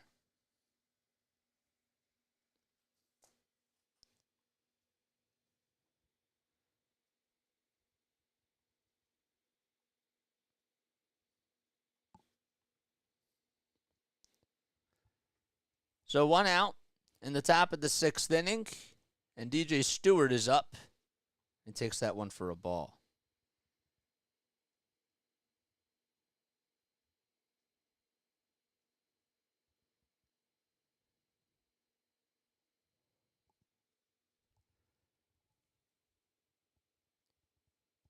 The 1-0 on the way. It's fouled off by DJ. And that makes the count 1-1.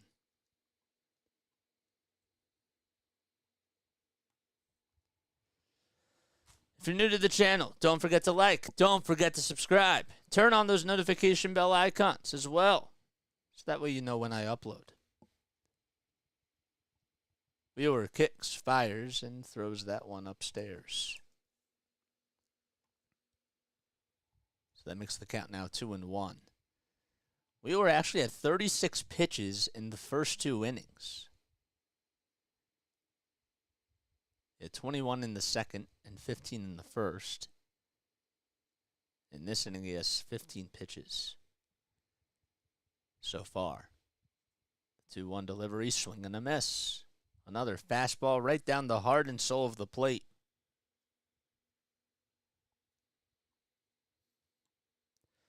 The Brewers just tied it. Wow, 4-4. Oh, man. That is crazy. The 2-2 pitch, swing and a miss by Zack Wheeler, who gets his 5th strikeout of the day. And there's now 2 outs in the top of the 6th. So Stewart strikes out.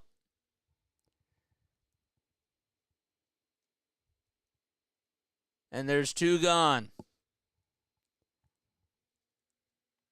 And now Ronnie Mauricio is coming up. So Mauricio takes a strike at the knees. It was a sweeper at 84 miles per hour.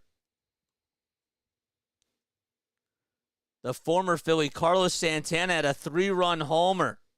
Wow. It was a 1-hitter, too, by Jesus Luzardo. The 0-1, it's popped up in foul ground. It goes well out of play. And the count is 0-2. That's big. That's absolutely big. So no balls, 2 strikes, with 2 gone in the top of the 6th. Wheeler gets set again at the letters of the 0-2 pitch. Swing and a miss. Big strikeout for Zack Wheeler. 2 big strikeouts in a row. And we play on and go to the bottom of the 6th. Zack was able to strike out the side, too. Good job by Carlos Santana, man. That's sick.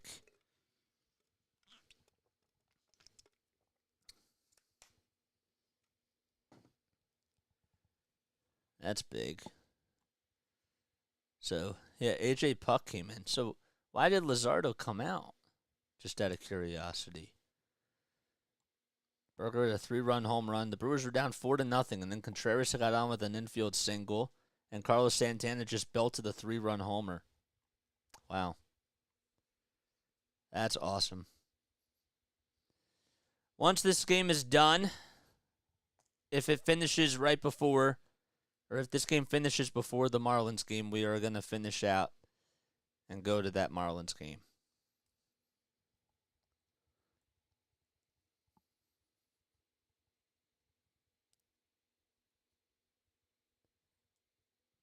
There's a runner at second as well. Oh, boy. Chat's a little bit quiet. I was in the shower. What did I miss, says Sam? Well, I don't know when you left, but the Phillies got 3 runs in the 5th on an RBI fielder's choice. Oh, I guess it was an infield single that they ruled it by Trey Turner. And then Bryce Harper had a 2-run single. The Brewers just tied it against the Marlins. Jesus Luzardo was pitching. It was 4-0, and then an infield RBI single was made by William Contreras, and then a 3-run homer was hit by Carlos Santana. So if the Marlins lose, the Phillies' magic number for getting a playoff spot, for locking up a playoff spot, goes down to 2. And then with the Phillies win, it goes down to 1. Edmundo Sosa comes up. First pitch he sees. He lifts this one high and deep out to left field. It'll stay in the yard, though, and McNeil is on the track, and he just makes the catch.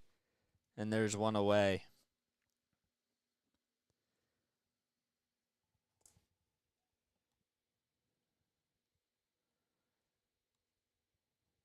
There's a runner at second base in that Brewers game. All right, bottom of the 6th with 1 out. Still nobody on. Rojas is up at the plate. Quintana with 85 pitches. He's still out there. He throws that one outside for a ball.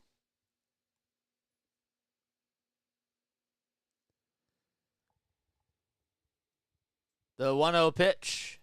Just at the knees in the eyes of Doug Eddings for a called strike. So Larry says, I tried to look up online, and one site said the Phillies had a big enough lead that they considered them in instead of giving the actual magic number. That's really weird. If you follow a Phillies magic number on Twitter, they also do a good job at explaining it, to show you what their magic number is to clinch over the Giants and over the Reds to get a playoff spot. Both of them should be 1. The 1-1, that's outside for ball 2. How lazy is that? It is. It's pretty wild. The 2-1 pitch on the way, that's fouled off by Rojas, and he stays alive. So the count is now 2-2. Can't believe that the Brewers tied it. They got out of the inning, they did. Okay. Well, they did the job. They tied it up. The 2-2 on the way. That's inside for ball 3. The Brewers were actually able to lock up a playoff spot last night with the win that they had against the Marlins. So they're at least in the playoffs. They need one more win to be able to clinch it over the Cubs, clinch the division, that is. The 3-2, that's fouled off. I believe that their magic number for that is 1.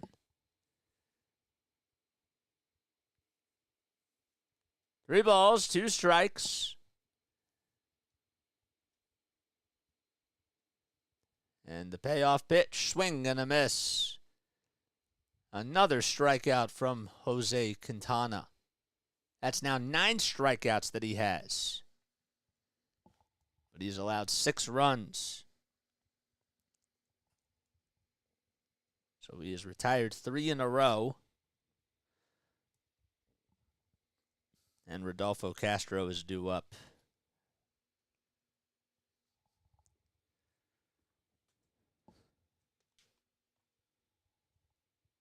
Two outs. Nobody on in the bottom of the 6th inning. And the pitch to Castro is taken at the knees for a called strike. So no balls, 1 strike. Quintana kicks, fires, and throws that one off the plate for ball 1. Castro's 0 for 2 with a ground out and a strikeout. The 1-1 delivery, swing and a miss on a curveball at 77 miles per hour.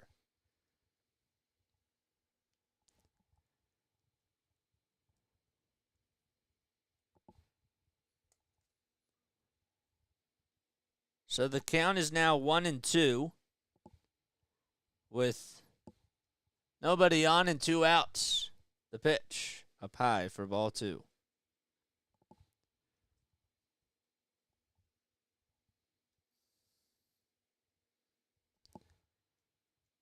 The 2-2 pitch on the way, swinging a bouncer, hit back over towards the pitcher. Quintana throws over to first, not in time. What a good throw, though, by Quintana, who had to throw it on the run. It was a little bit high, but he was throwing it while he was in motion. So that should be an infield single by Rodolfo Castro. So the Phillies have had at least 4 infield singles today. And again, also they've been stealing the bases as well.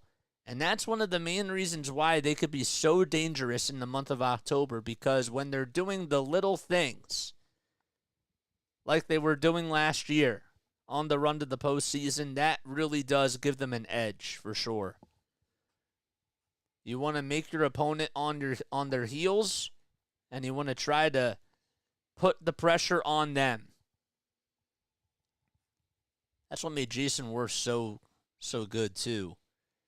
When you take a look at, if you remember that 9th inning magic that they had against the Mets, the stealing of the bases of second, third, and home were absolutely huge, because then that just shifts the momentum. So Kyle Schwarber's coming up. He had a double his last time up. The pitch, that's low and outside for ball 1. Kyle's average at 198 with 45 homers and 100 RBI.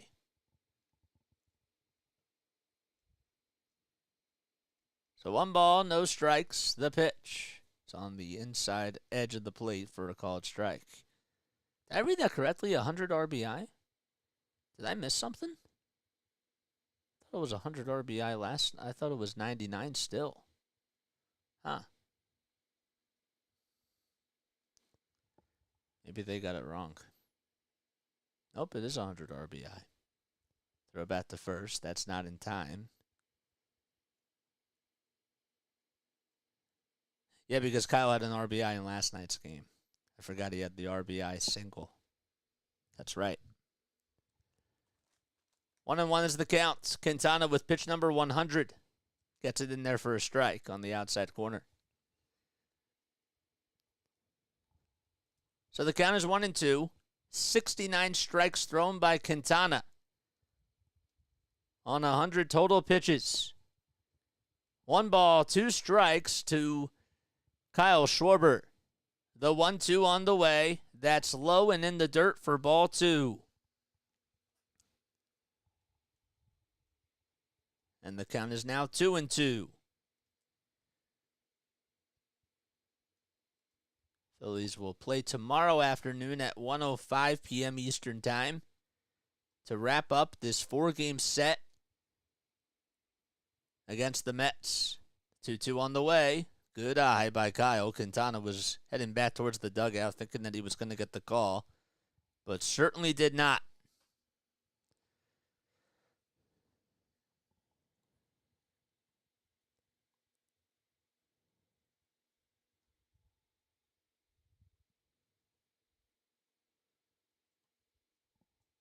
The payoff pitch on the outside corner, called strike 3. That was a ball, and Kyle Schwarber can't believe it. But the inning is over, and we go to the top of the 7th inning. Oh, my goodness.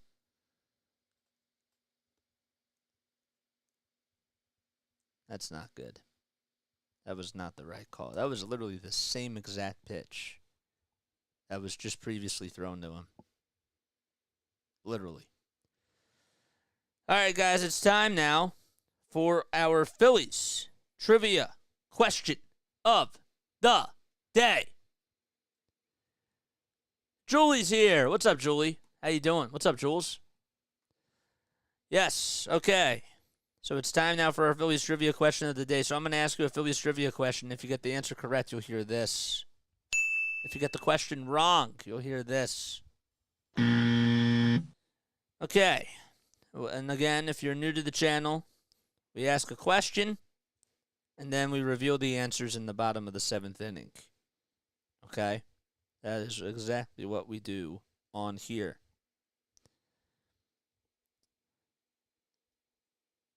Write your answers down in order as well. All right, let me see something.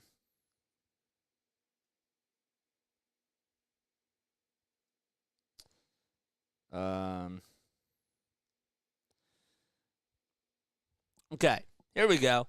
This is a good one right here. I like this one. Okay.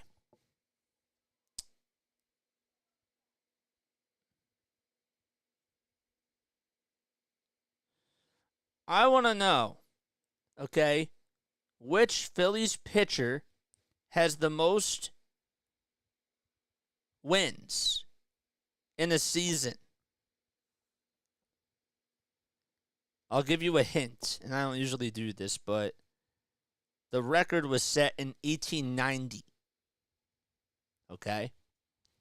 Which Phillies pitcher has won the most games for the Phillies in a season in 1890? That's when it was set. So Zack Wheeler is out there to pitch the 7th. It's 1 ball, no strikes. The pitch, fly ball, just hit over the head of Castro out into right field for a base hit. And there's a leadoff single.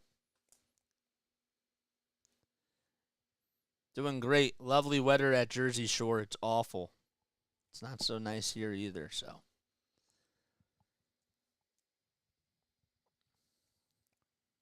So that's a leadoff single by Brett Beatty, and Gregory Soto's getting loosened up in the bullpen. So again, which Phillies pitcher had the most wins for the Phillies in a season, and the record was set, and it occurred in 1890, okay? Which Phillies pitcher had the most wins? That's the question.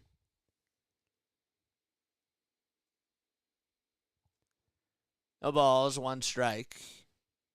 To Mark Vientos, the pitch. Line drive over the head of Turner, out into left field for a base hit. And that puts 2 runners on back-to-back singles. And, well, signs are pointing towards potentially going to maybe going towards another pitcher. But we'll have to wait and see.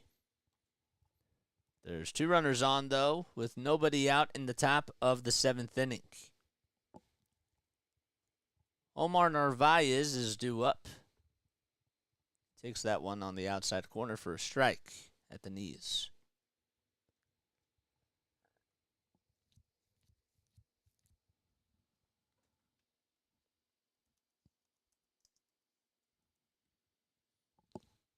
No balls, 1 strike. Wheeler looks back at second, now back to the plate. The 0-1 pitch, fly ball. It's out to center field, straightaway center. And Rojas makes the catch. The runner thought about tagging, but Rojas draws a pretty good throw. That's cut off. So now Brandon Nimmo is due up. And we flip the lineup card and do it again. Nimmo's 30 years old. He was the leader in triples back in 2022. There's 1 out in the top of the 7th inning. Beatty leads off at second. There's also a runner at first as well. And the pitch, that's fouled off. The runner at first is Mark Vientos.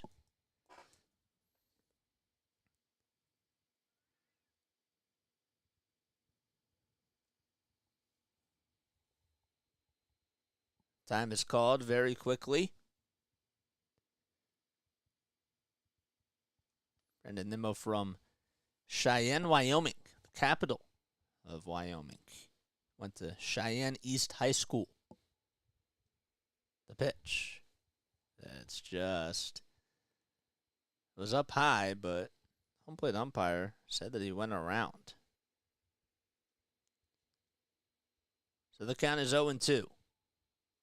No balls, 2 strikes. Beatty leads off at second, and Vientos is over at first. Zack Wheeler steals the pitch. Line drive into center field. Rojas, it goes over his head out towards the wall.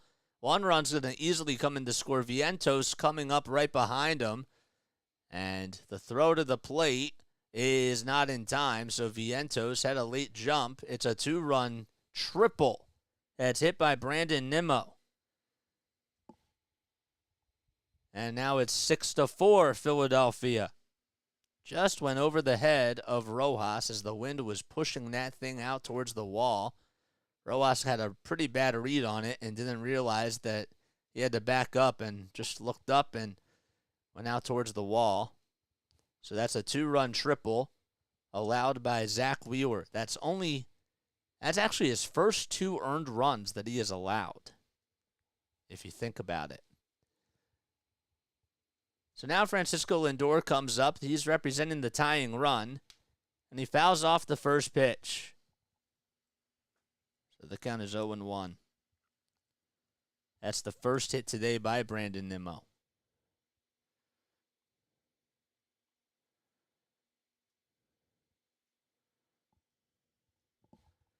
No balls, 1 strike. And the pitch, swing and a miss.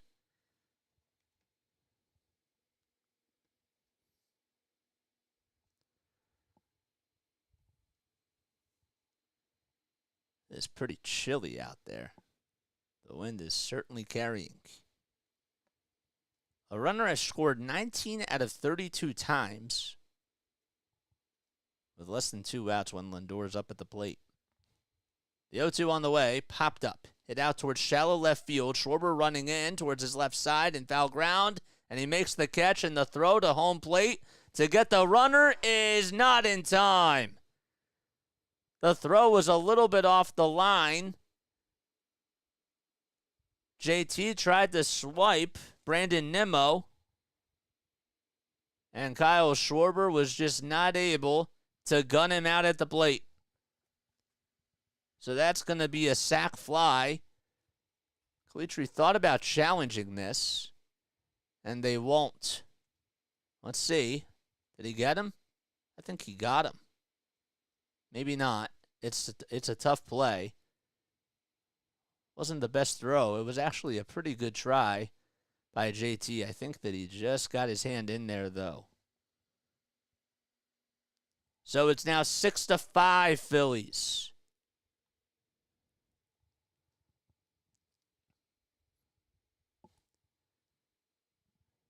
The good news, though, is that nobody's on. But the Mets have scored 3 runs in this 7th inning. And Jeff McNeil is coming up to the plate. He was 2 for 3 with 2 singles. The pitch, fly ball, it's hit out to center field. Not that deep, though. Rojas goes over towards his right and comes running in, and he'll make the catch. And the inning is over.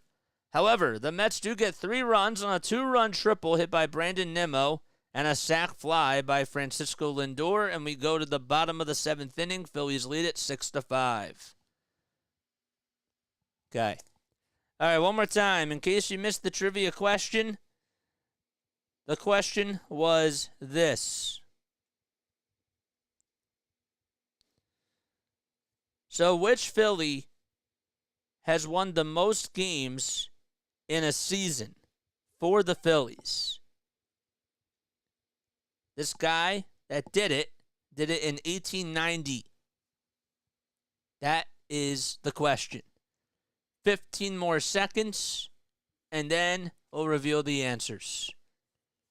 Hi, JJ, what is Zack Wheeler's pitch count? 99.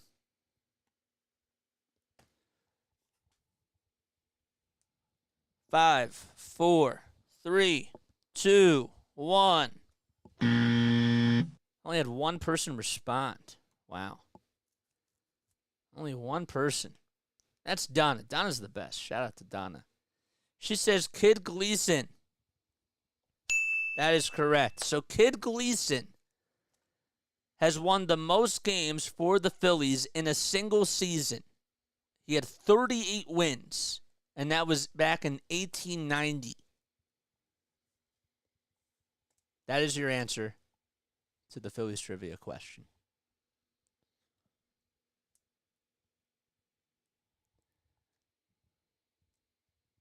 We're in the bottom of the 7th inning. Phillies do lead it 6-5. Reed Garrett is coming in for Jose Quintana. 38. It is pretty amazing. That was back in 1890. If you're new to the channel, please hit the like button and please hit the subscribe button. I appreciate you all so much for coming on here. Let's see how many people we have. We got 41 viewers and only 24 likes. Let's get to 30, guys. Let's get to 30 likes. Let's get to 30 likes, unless I did this a while ago. Oh, sorry. Let's get to 40, I meant. Sorry. That's what I meant. Oh, yeah, 47 people on here, too. All right, no balls, one strike to Trey Turner as we start off the bottom of the 7th.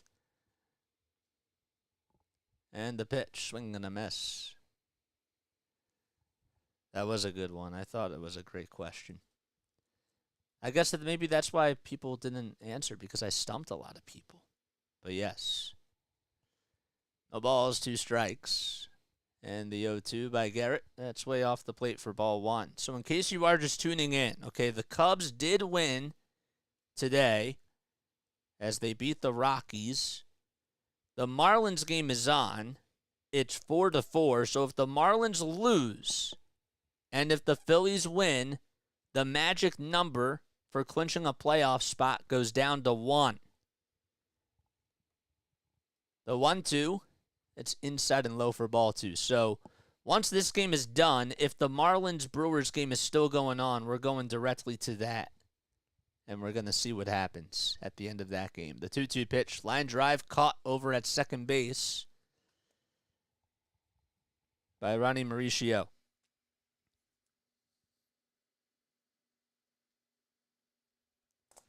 Nonsense name says not surprised that they won. All right, and then the Diamondbacks did not play today, so they will play tomorrow and then on Monday against the New York Yankees. So if the Phillies win, the magic number for clinching that number 1 wild card spot goes down to 3. So first pitch to Bohm is inside for ball 1. They could actually cut it down to 1 tomorrow, which would be very interesting. The 1-0 pitch, it's in there for a strike. So 1 ball, 1 strike to Alec Bohm. If you just subscribed to my channel, Mariano, thanks for subscribing, man. No, you're good, dude. Totally fine. The 1-1 pitch, fly ball. It's hit out to right field. It's carrying, going back towards the track, and it plays off of... It hits off the track and hits off the top of the wall to throw. The second base is cut off. And Alec Bohm with an opposite field double. Certainly needed for the Phillies as they're trying to come up with another response here. That pitch that was just thrown to him, it was hanging, and Bohm just kept his head down, went the opposite way. This is how you know that he is locked in, because he just saw the pitch perfectly. He waited for it and punched it out to right field. Plug boy Johnny, thanks for coming on. Here comes Bryce Harper. 1 out and a runner at second. The Phillies lead at 6-5. The first pitch, ground ball, hit sharply over to first. Alonso has it, and he'll win the race to the bag with ease. Well, the last time that he was up, he had a 104-mile-per-hour. That was the bat speed on exit velocity. Out over to first base. It was just off the glove of Pete Alonso. Looks like it's starting to rain at Citizens Bank Park. Phillies do lead at 6-5. JT's 1 for 3, reached on an error and also singled the first pitch in this at-bat. That's low and outside for ball 2. Clubboy Johnny says, what's up? What's going on, man? How you doing? Just doing some Phillies play-by-play like we always do on here. Phillies, Sixers, Flyers, and Eagles games. That's exactly what we do. 1 ball, no strikes to JT. The pitch just inside. And the count is now 2-0. So on the mound is Garrett for the New York Mets. It's Reed Garrett. So he's 30 years old, from Henrico, Virginia. Has a 7.98 ERA and 11 strikeouts. The 2-0 pitch. That's a strike. It was inside, and JT shakes his head again. So there's a runner at third. It's 2 balls, 1 strike to Realmuto. with 2 outs. The pitch to JT. It's fouled right off of his foot. So that makes the count now 2-2.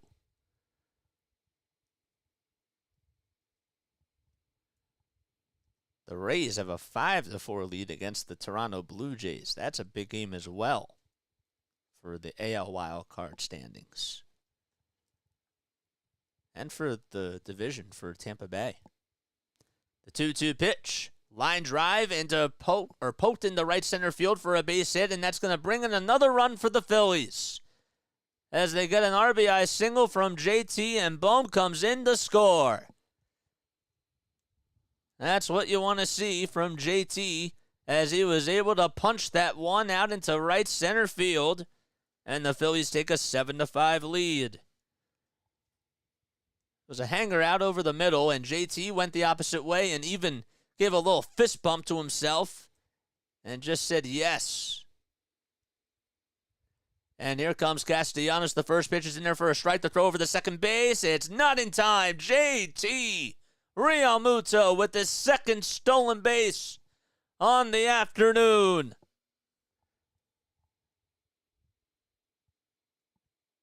Well, maybe he is turning the corner now offensively. Had a big home run in last night's game and comes up with 2 big stolen bases. Doug Eddings and the Mets are going to challenge this, as Doug Eddings is going to review this. Did Narvaez throw him out? That's the question. He was ready for it. JT tried to dive. Did he get in? Oh, maybe not. Maybe not. Mets do have a point. Yep, he didn't get in. Mauricio tagged him right on the left cleat.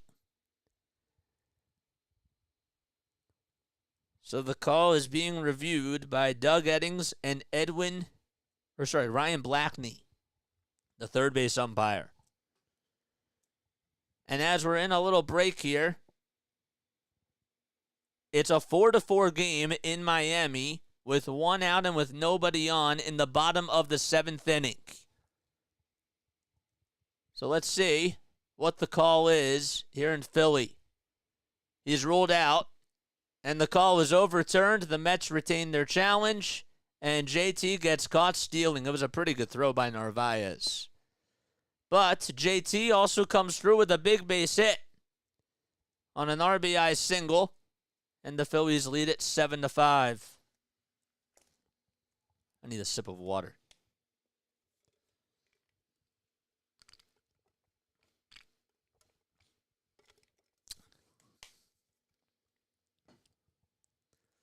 All right.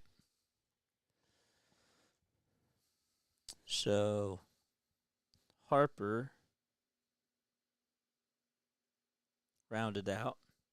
JT had an RBI single and then got caught stealing. Okay. If you're new to my channel, my name is Jason Joseph. This is Play by Play with JJ. I hope you're all having yourselves a fantastic day. I give you this content for free. All you have to do is just hit that thumbs up button and hit that subscribe button, guys. We got 54 people on here. 54 people. Excuse me. I just burped. All right, let's get to 50 likes if we have not done so already. If you enjoy my content, please feel free to subscribe. Let's get to 50 likes. There we go. All right. I'm a little bit out of it today. I don't know why. I guess because last night's game took a lot out of me. Maybe. But hopefully we're doing a good job. Plus, we're watching this on the TV. This actually, I'm not going to do this again in the future. I don't like looking up. I don't want to do that. Let's see how the Marlins game is going. All right, 7-5 in the top of the 8th inning. Phillies lead it by 2 runs. That was a nice throw by Narvaez to end the inning and get JT caught stealing. Got him right on the left cleat. Good tag, too, by Ronnie Mauricio. That's the defensive play of the game. Wow. So now Pete Alonso comes up. It'll be Alonso, Stewart, and Mauricio facing Gregory Soto, the first pitch in this at-bat. It's low for ball one. So Soto has pitched in 66 games this season. He's 3-4 with a 4.87 ERA. He's looking for a hold here. Also has 58 strikeouts as well. The 1-0 way inside for ball two. So I'm a broadcaster from South Jersey. This is my whole story, in case you're curious. I'm a broadcaster from South Jersey. I started calling games on here 9 months ago. I went to school at Rowan University with a broadcasting degree as the 2-0 pitch is fouled back. And I enjoy doing this, man. We do Sixers basketball, Phillies baseball, Flyers hockey, and Eagles football. So if you like my style, if you think that this is really cool, hit the subscribe button and then comment who you are down below if you just subscribed. The 2-1 delivery, up high for ball three. So Soto with 4 pitches in this at-bat so far. Pete Alonso's 0 for 3. Phillies lead at 7-5. The 3-1 pitch, it's popped up. Out towards the first base side. Bohm has it in foul ground, and I'll make the catch. Right behind the Mets first base coach. Couldn't believe that Alonso got under that. He is really in a big slump.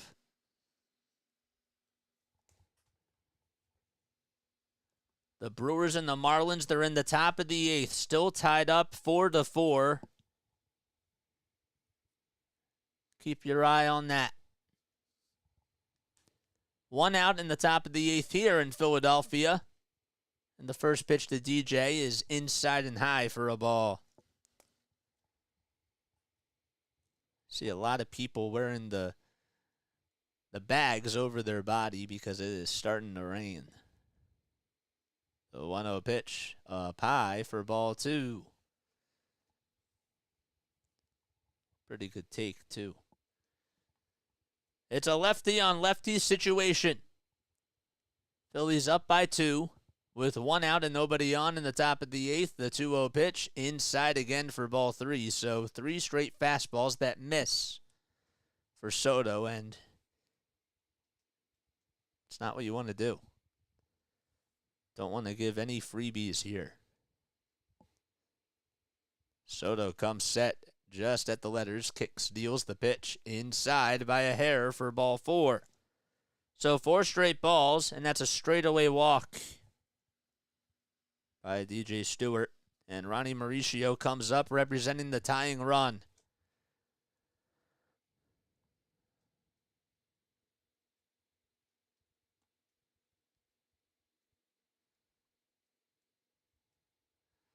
Phillies will have their final home series on Tuesday through Thursday, and it'll be against the Pittsburgh Pirates. Soto, the last time he pitched, it was against the Mets on Friday. He allowed a homer. It was to Francisco Lindor. Now Ronnie Mauricio, the switch hitter, batting from the right side. It's coming up.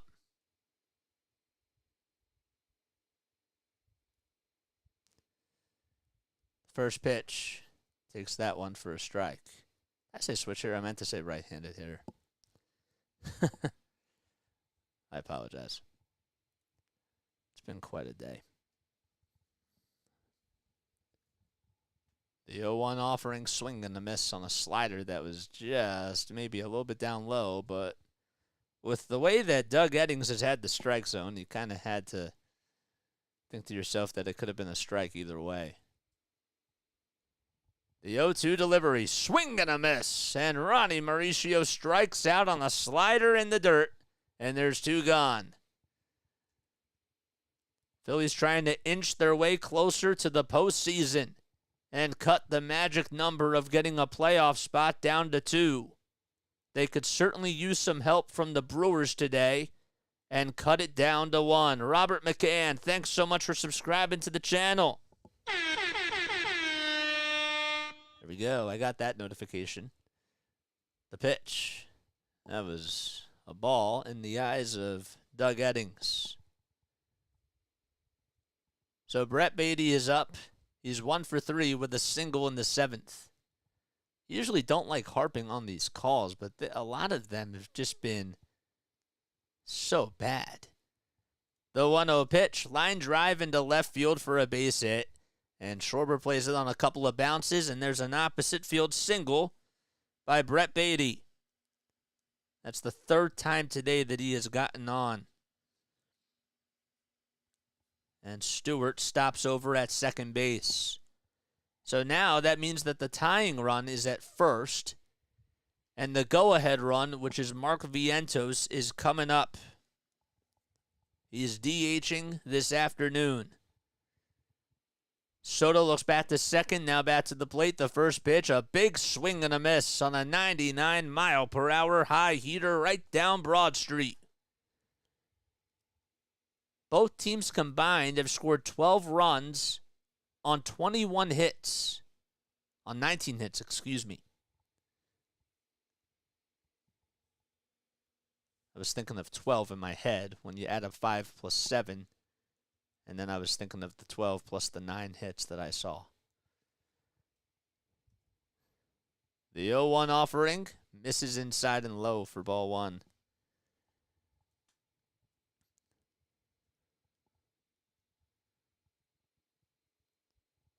Just have to try to attack the zone. And don't give up anything good to hit. The 1-1 swing and a miss. A slider inside and low. And that thing was cutting inside. So the count is 1-2. Can Soto get out of the jam? 2 outs, 2 runners on in the top of the 8th. The 1-2 pitch. Check swing. Did he go? Yes, he did. Edwin Jimenez says he went around, and the Phillies get out of the inning unscathed and go to the bottom of the 8th at Citizens Bank Park as they're up 7-5 against the Mets. That was big. That was really, really big. All right. Brewers and Marlins are going to the bottom of the 8th. Oh, my gosh. It's 4-4 in Miami. It's pretty crazy.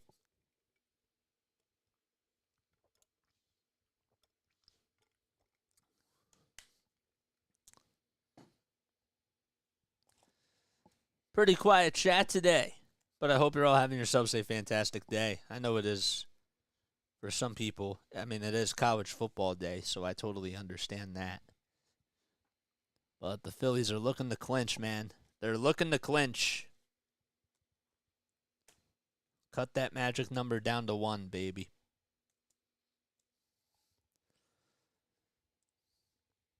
Hmm. 4-4 in the bottom of the 8th. After this game is done, we will be going over to the Marlins game if that game is still on. Again, it's 4-4 in the bottom of the 8th. Marlins had a 4-0 lead. Jesus Luzardo was pitching really well. Only went 5 innings, and then A.J. Pook came in and allowed 1 earned run. The Marlins had a couple of errors. And then Carlos Santana was able to get a big 3-run homer to tie it up.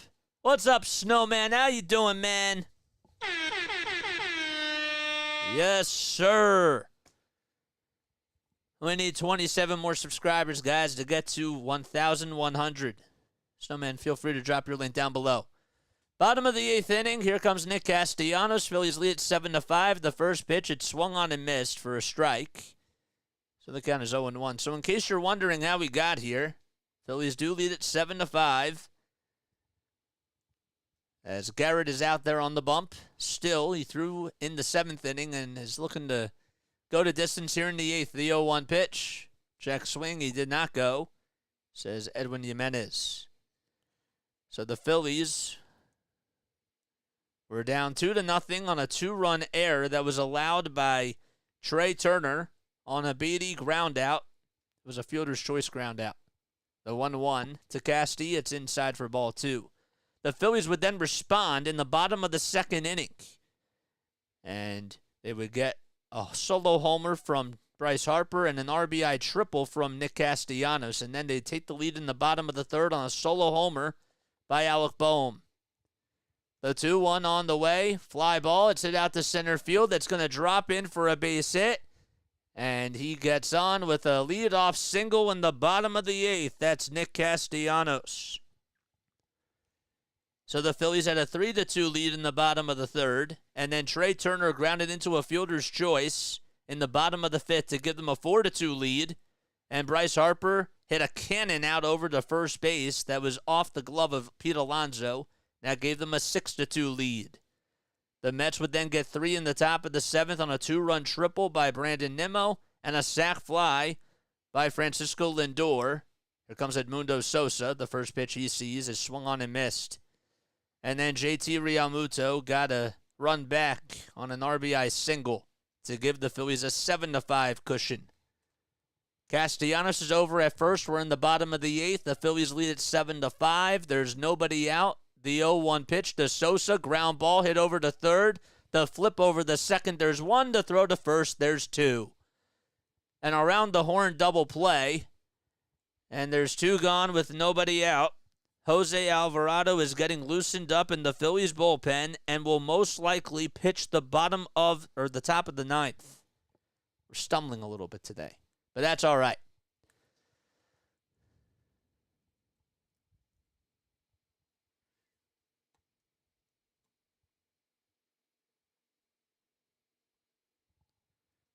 Here comes Johan Rojas, and he takes the first pitch in there for a strike.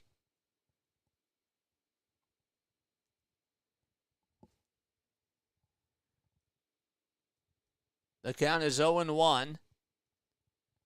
Garrett comes set, winds up, and delivers the pitch. Fouled off. And that'll make the count 0-2. So the Phillies, not only is Jose Alvarado warming up, but Orion Kerkerink is warming up as well. Interested to see what Rob does here. Kerkerink was just called up. He's 22 years old from Huntington Beach, California. He's one of the best pitchers in the Phillies minor league system. No balls, 2 strikes to Rojas. The 0-2 on the way. Fouled back towards the screen.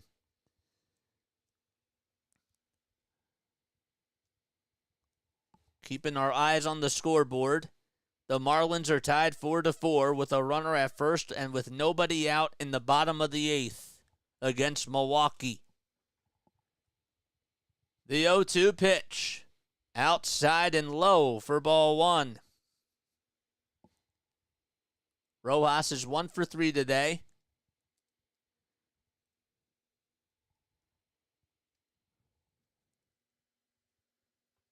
Had an infield single back in the 5th and has struck out twice. Garrett kicks, fires. And that pitch is low. And maybe a little bit inside, too. Ended up hitting the dirt. Rodolfo Castro will wait in the on-deck circle. 2 balls, 2 strikes. With 2 outs and with nobody on, the 2-2 delivery. Swing and a miss. And Rojas strikes out for the 3rd time today. He has a hat trick of strikeouts. The inning comes to an end, and we go to the top of the 9th, and Jose Alvarado is going to come in. Kerkering was also loosening up in the Phillies bullpen, but they're going to go to Alvarado. Again, after the conclusion of this game, stay with us, and we will have a Marlins watch party, because if the Marlins lose, and if the Phillies win, the magic number for the Phillies to clinch a playoff spot goes down to 1. It's tied 4-4. Unfortunately, there's runners at the corners with nobody out in that game. The Cubs did win today. They won 6-3 against Colorado. So the magic number to get a playoff spot over the Cubs is still at 3. but it goes down to 2 if the Phillies win today. You take 2 innings to mow the lawn and it's 7-5. Come on, guys. You got to do better. I need you, Larry.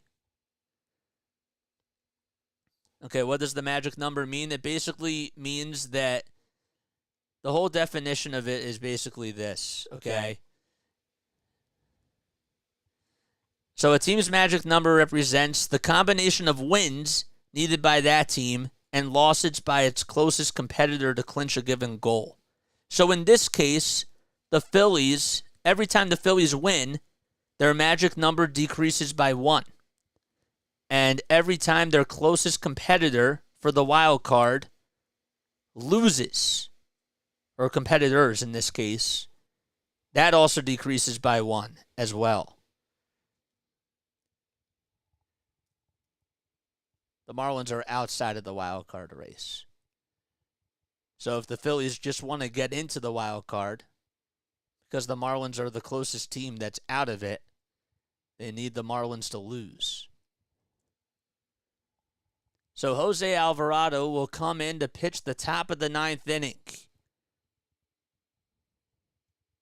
We'll get to his stats in just a couple of seconds.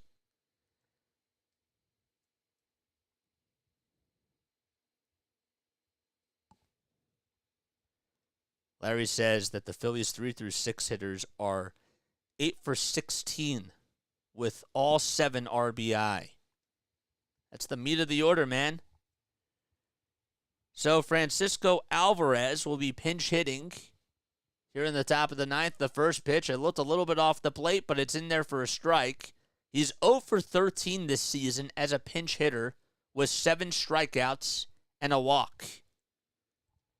No balls, 1 strike. Alvarado kicks, fires, and throws that one in the dirt for ball 1.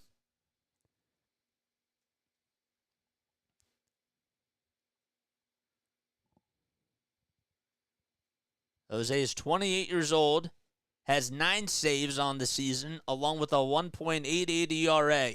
The 1-1 on the way, a cutter at 92 that lands in the dirt. The Marlins just took a 5-4 lead in the bottom of the 8th.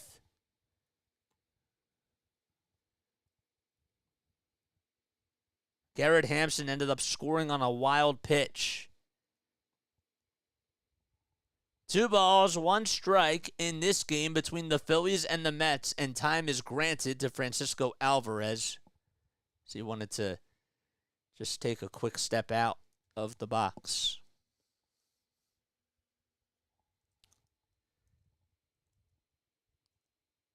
2-1 is the count to Alvarez, facing Alvarado.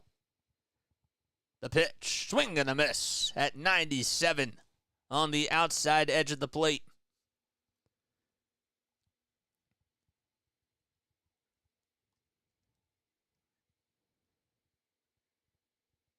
The count is now 2-2. And the pitch popped up, hit behind the plate, and it goes out of play.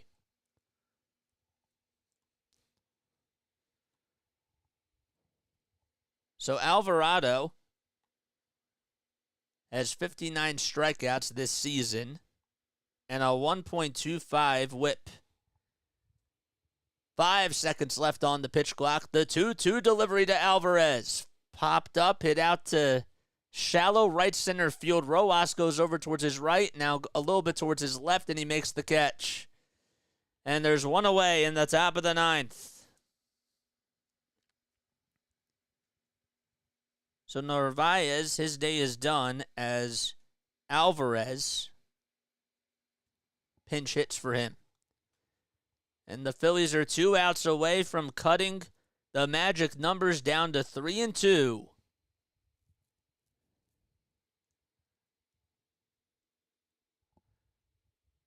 One out in the top of the 9th. The pitch that's in there for a strike. It's a cutter at the knees. And the count is 0-1.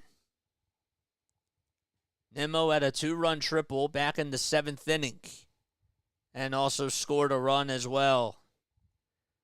The 0-1 on the way. Fly ball. It's hit out to left field. It's hooking foul, and it just goes into the stands.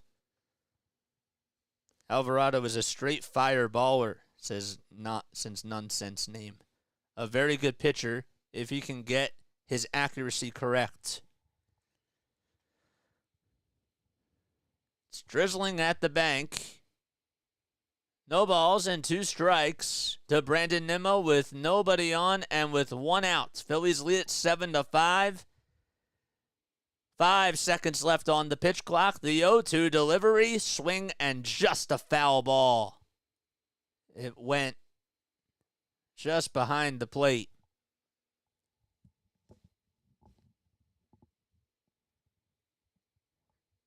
Nimmo just fighting off for his life on that pitch.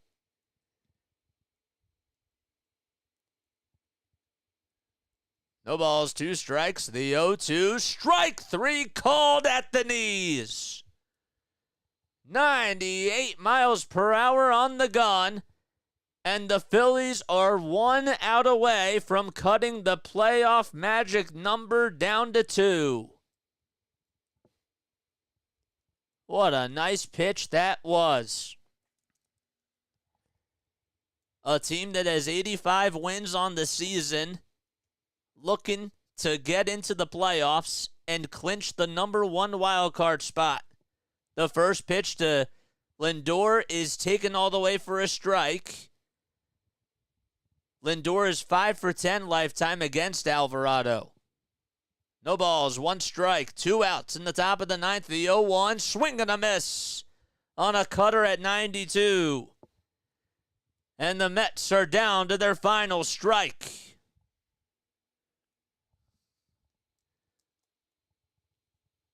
No balls, 2 strikes. And the 0-2 pitch in the dirt and inside for ball 1.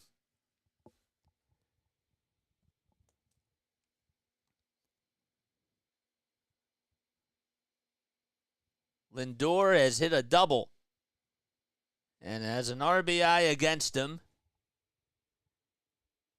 1 ball, 2 strikes. The 1-2 on the way. Fly ball. It's hit out to left field. Schwarber gets under it, and he makes the catch in front of the wall. And that's the ball game. The Phillies hang on and win 7-5 and cut the playoff magic number down to 2.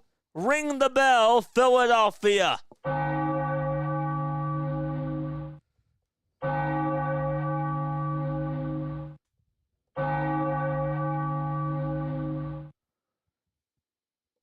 We ain't losing. We ain't losing. We ain't losing. We ain't losing. There we go, baby. Ring that bell. That's how you do it. Let's cut the magic number down to 3 and 2. Watch this.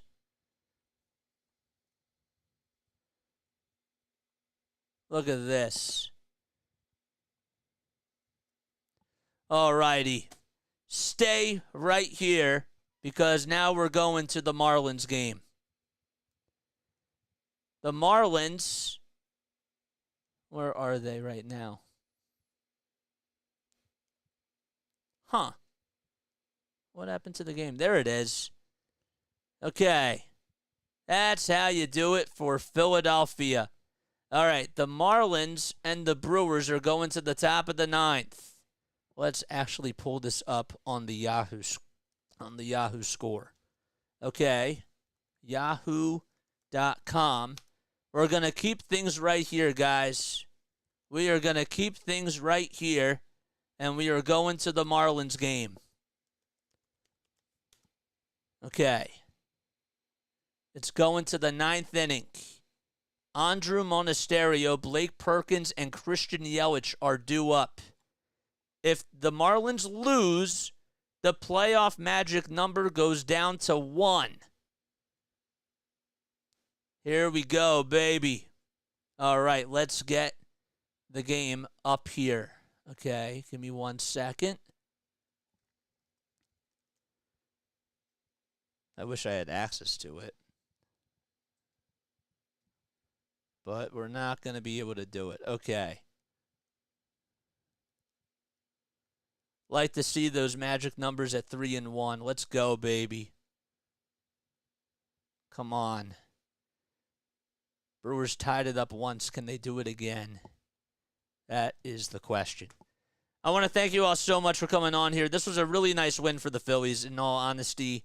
The pitching wasn't so good today. The defense wasn't so good, but guess what? They continue to just show me that they have a lot of fight. They played small ball. The small ball won, and that's what you got to do against a team like the Mets. You know, just pound them and continue to have them realize that they're not playing their best brand of baseball. You know what I'm saying? And that's what they did. Alvarado got the job done. He continues to look really well. Gregory Soto, I thought, did a pretty good job today. Zach didn't have his best outing. He didn't have his worst outing. It was an okay outing. But the bottom line, JT Realmuto, man, great job by him delivering offensively, stealing a couple of bases, even though he got picked off. And the strikeout, throw him out was huge. That happened. Bryce Harper setting the tempo in the bottom of the second inning and saying, climb on my back, boys. This is how we do it. I love it. Absolutely love it. All right, top of the ninth in this game. Monasterio is up. The count is 0-1. And again, if the Marlins lose, Brewers are down to their final 3 outs. If the Marlins lose, the magic number goes down to 1. Second pitch is a foul ball. So Tanner Scott is on the mound. Okay. He's facing Monasterio right here. Keep it right here. Marlins took the lead in the 8th on a wild pitch. Yes, I saw that. I announced it too. Oh, boy. Hearts are racing, man. Hearts are racing. I'm happy that they got the game in. I was a little surprised. All right. The next pitch is down low for ball 1. The next pitch after that is a slider. That's also low for ball 2. Okay. So, again, it's Monasterio, Perkins, and then Yelich. Wow. Keep it locked in, guys. We're going to watch this magic number go down, hopefully. 2 balls, 2 strikes. Up, what happened? Ground ball? Yep, ground ball to third, and there's 1 gone. Okay.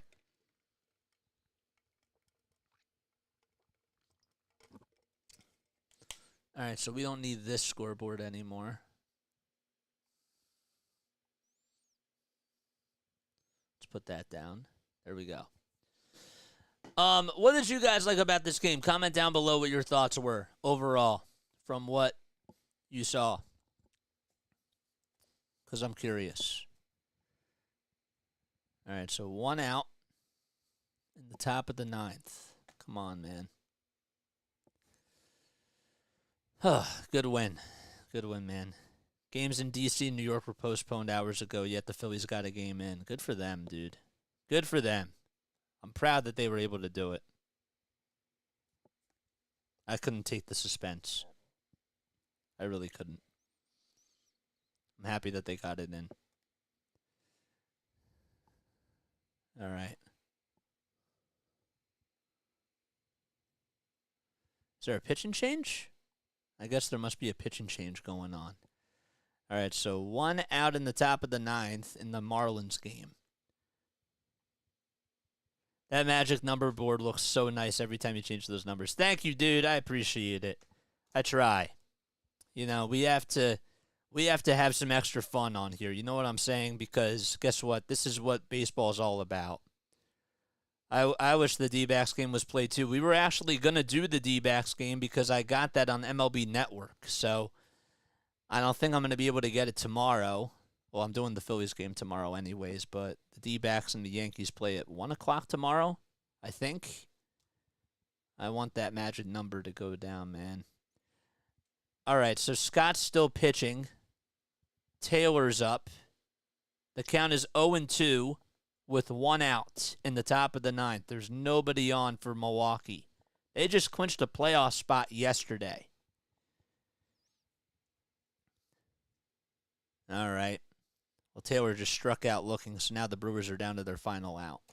All right. Oh, well. No pitch and change, only pitch to one batter. Okay. That took forever. All right. Come on, Christian Yelich. Do it against your former team, man. Come on. Come on. 2 outs, nobody on. Come on, man. Let's make that number go down to 1. Please. First pitch is a strike. Okay, Yelich swung on and missed at that. Darn it. Blue Jays have a 6-5 lead in the top of the 8th. Wow. Come on, man. Get Contreras to come up. No balls, 1 strike.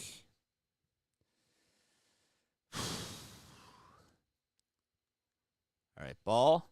Second pitch is outside. Okay. So, yeah, what were your thoughts about this game, guys? Comment down below. I have to rest my voice after this. I didn't get to go to the gym today. I got to do that after this as well. I have to get some sort of exercise in. All right, 1 ball, 1 strike. Swing and a miss. 1 and 2.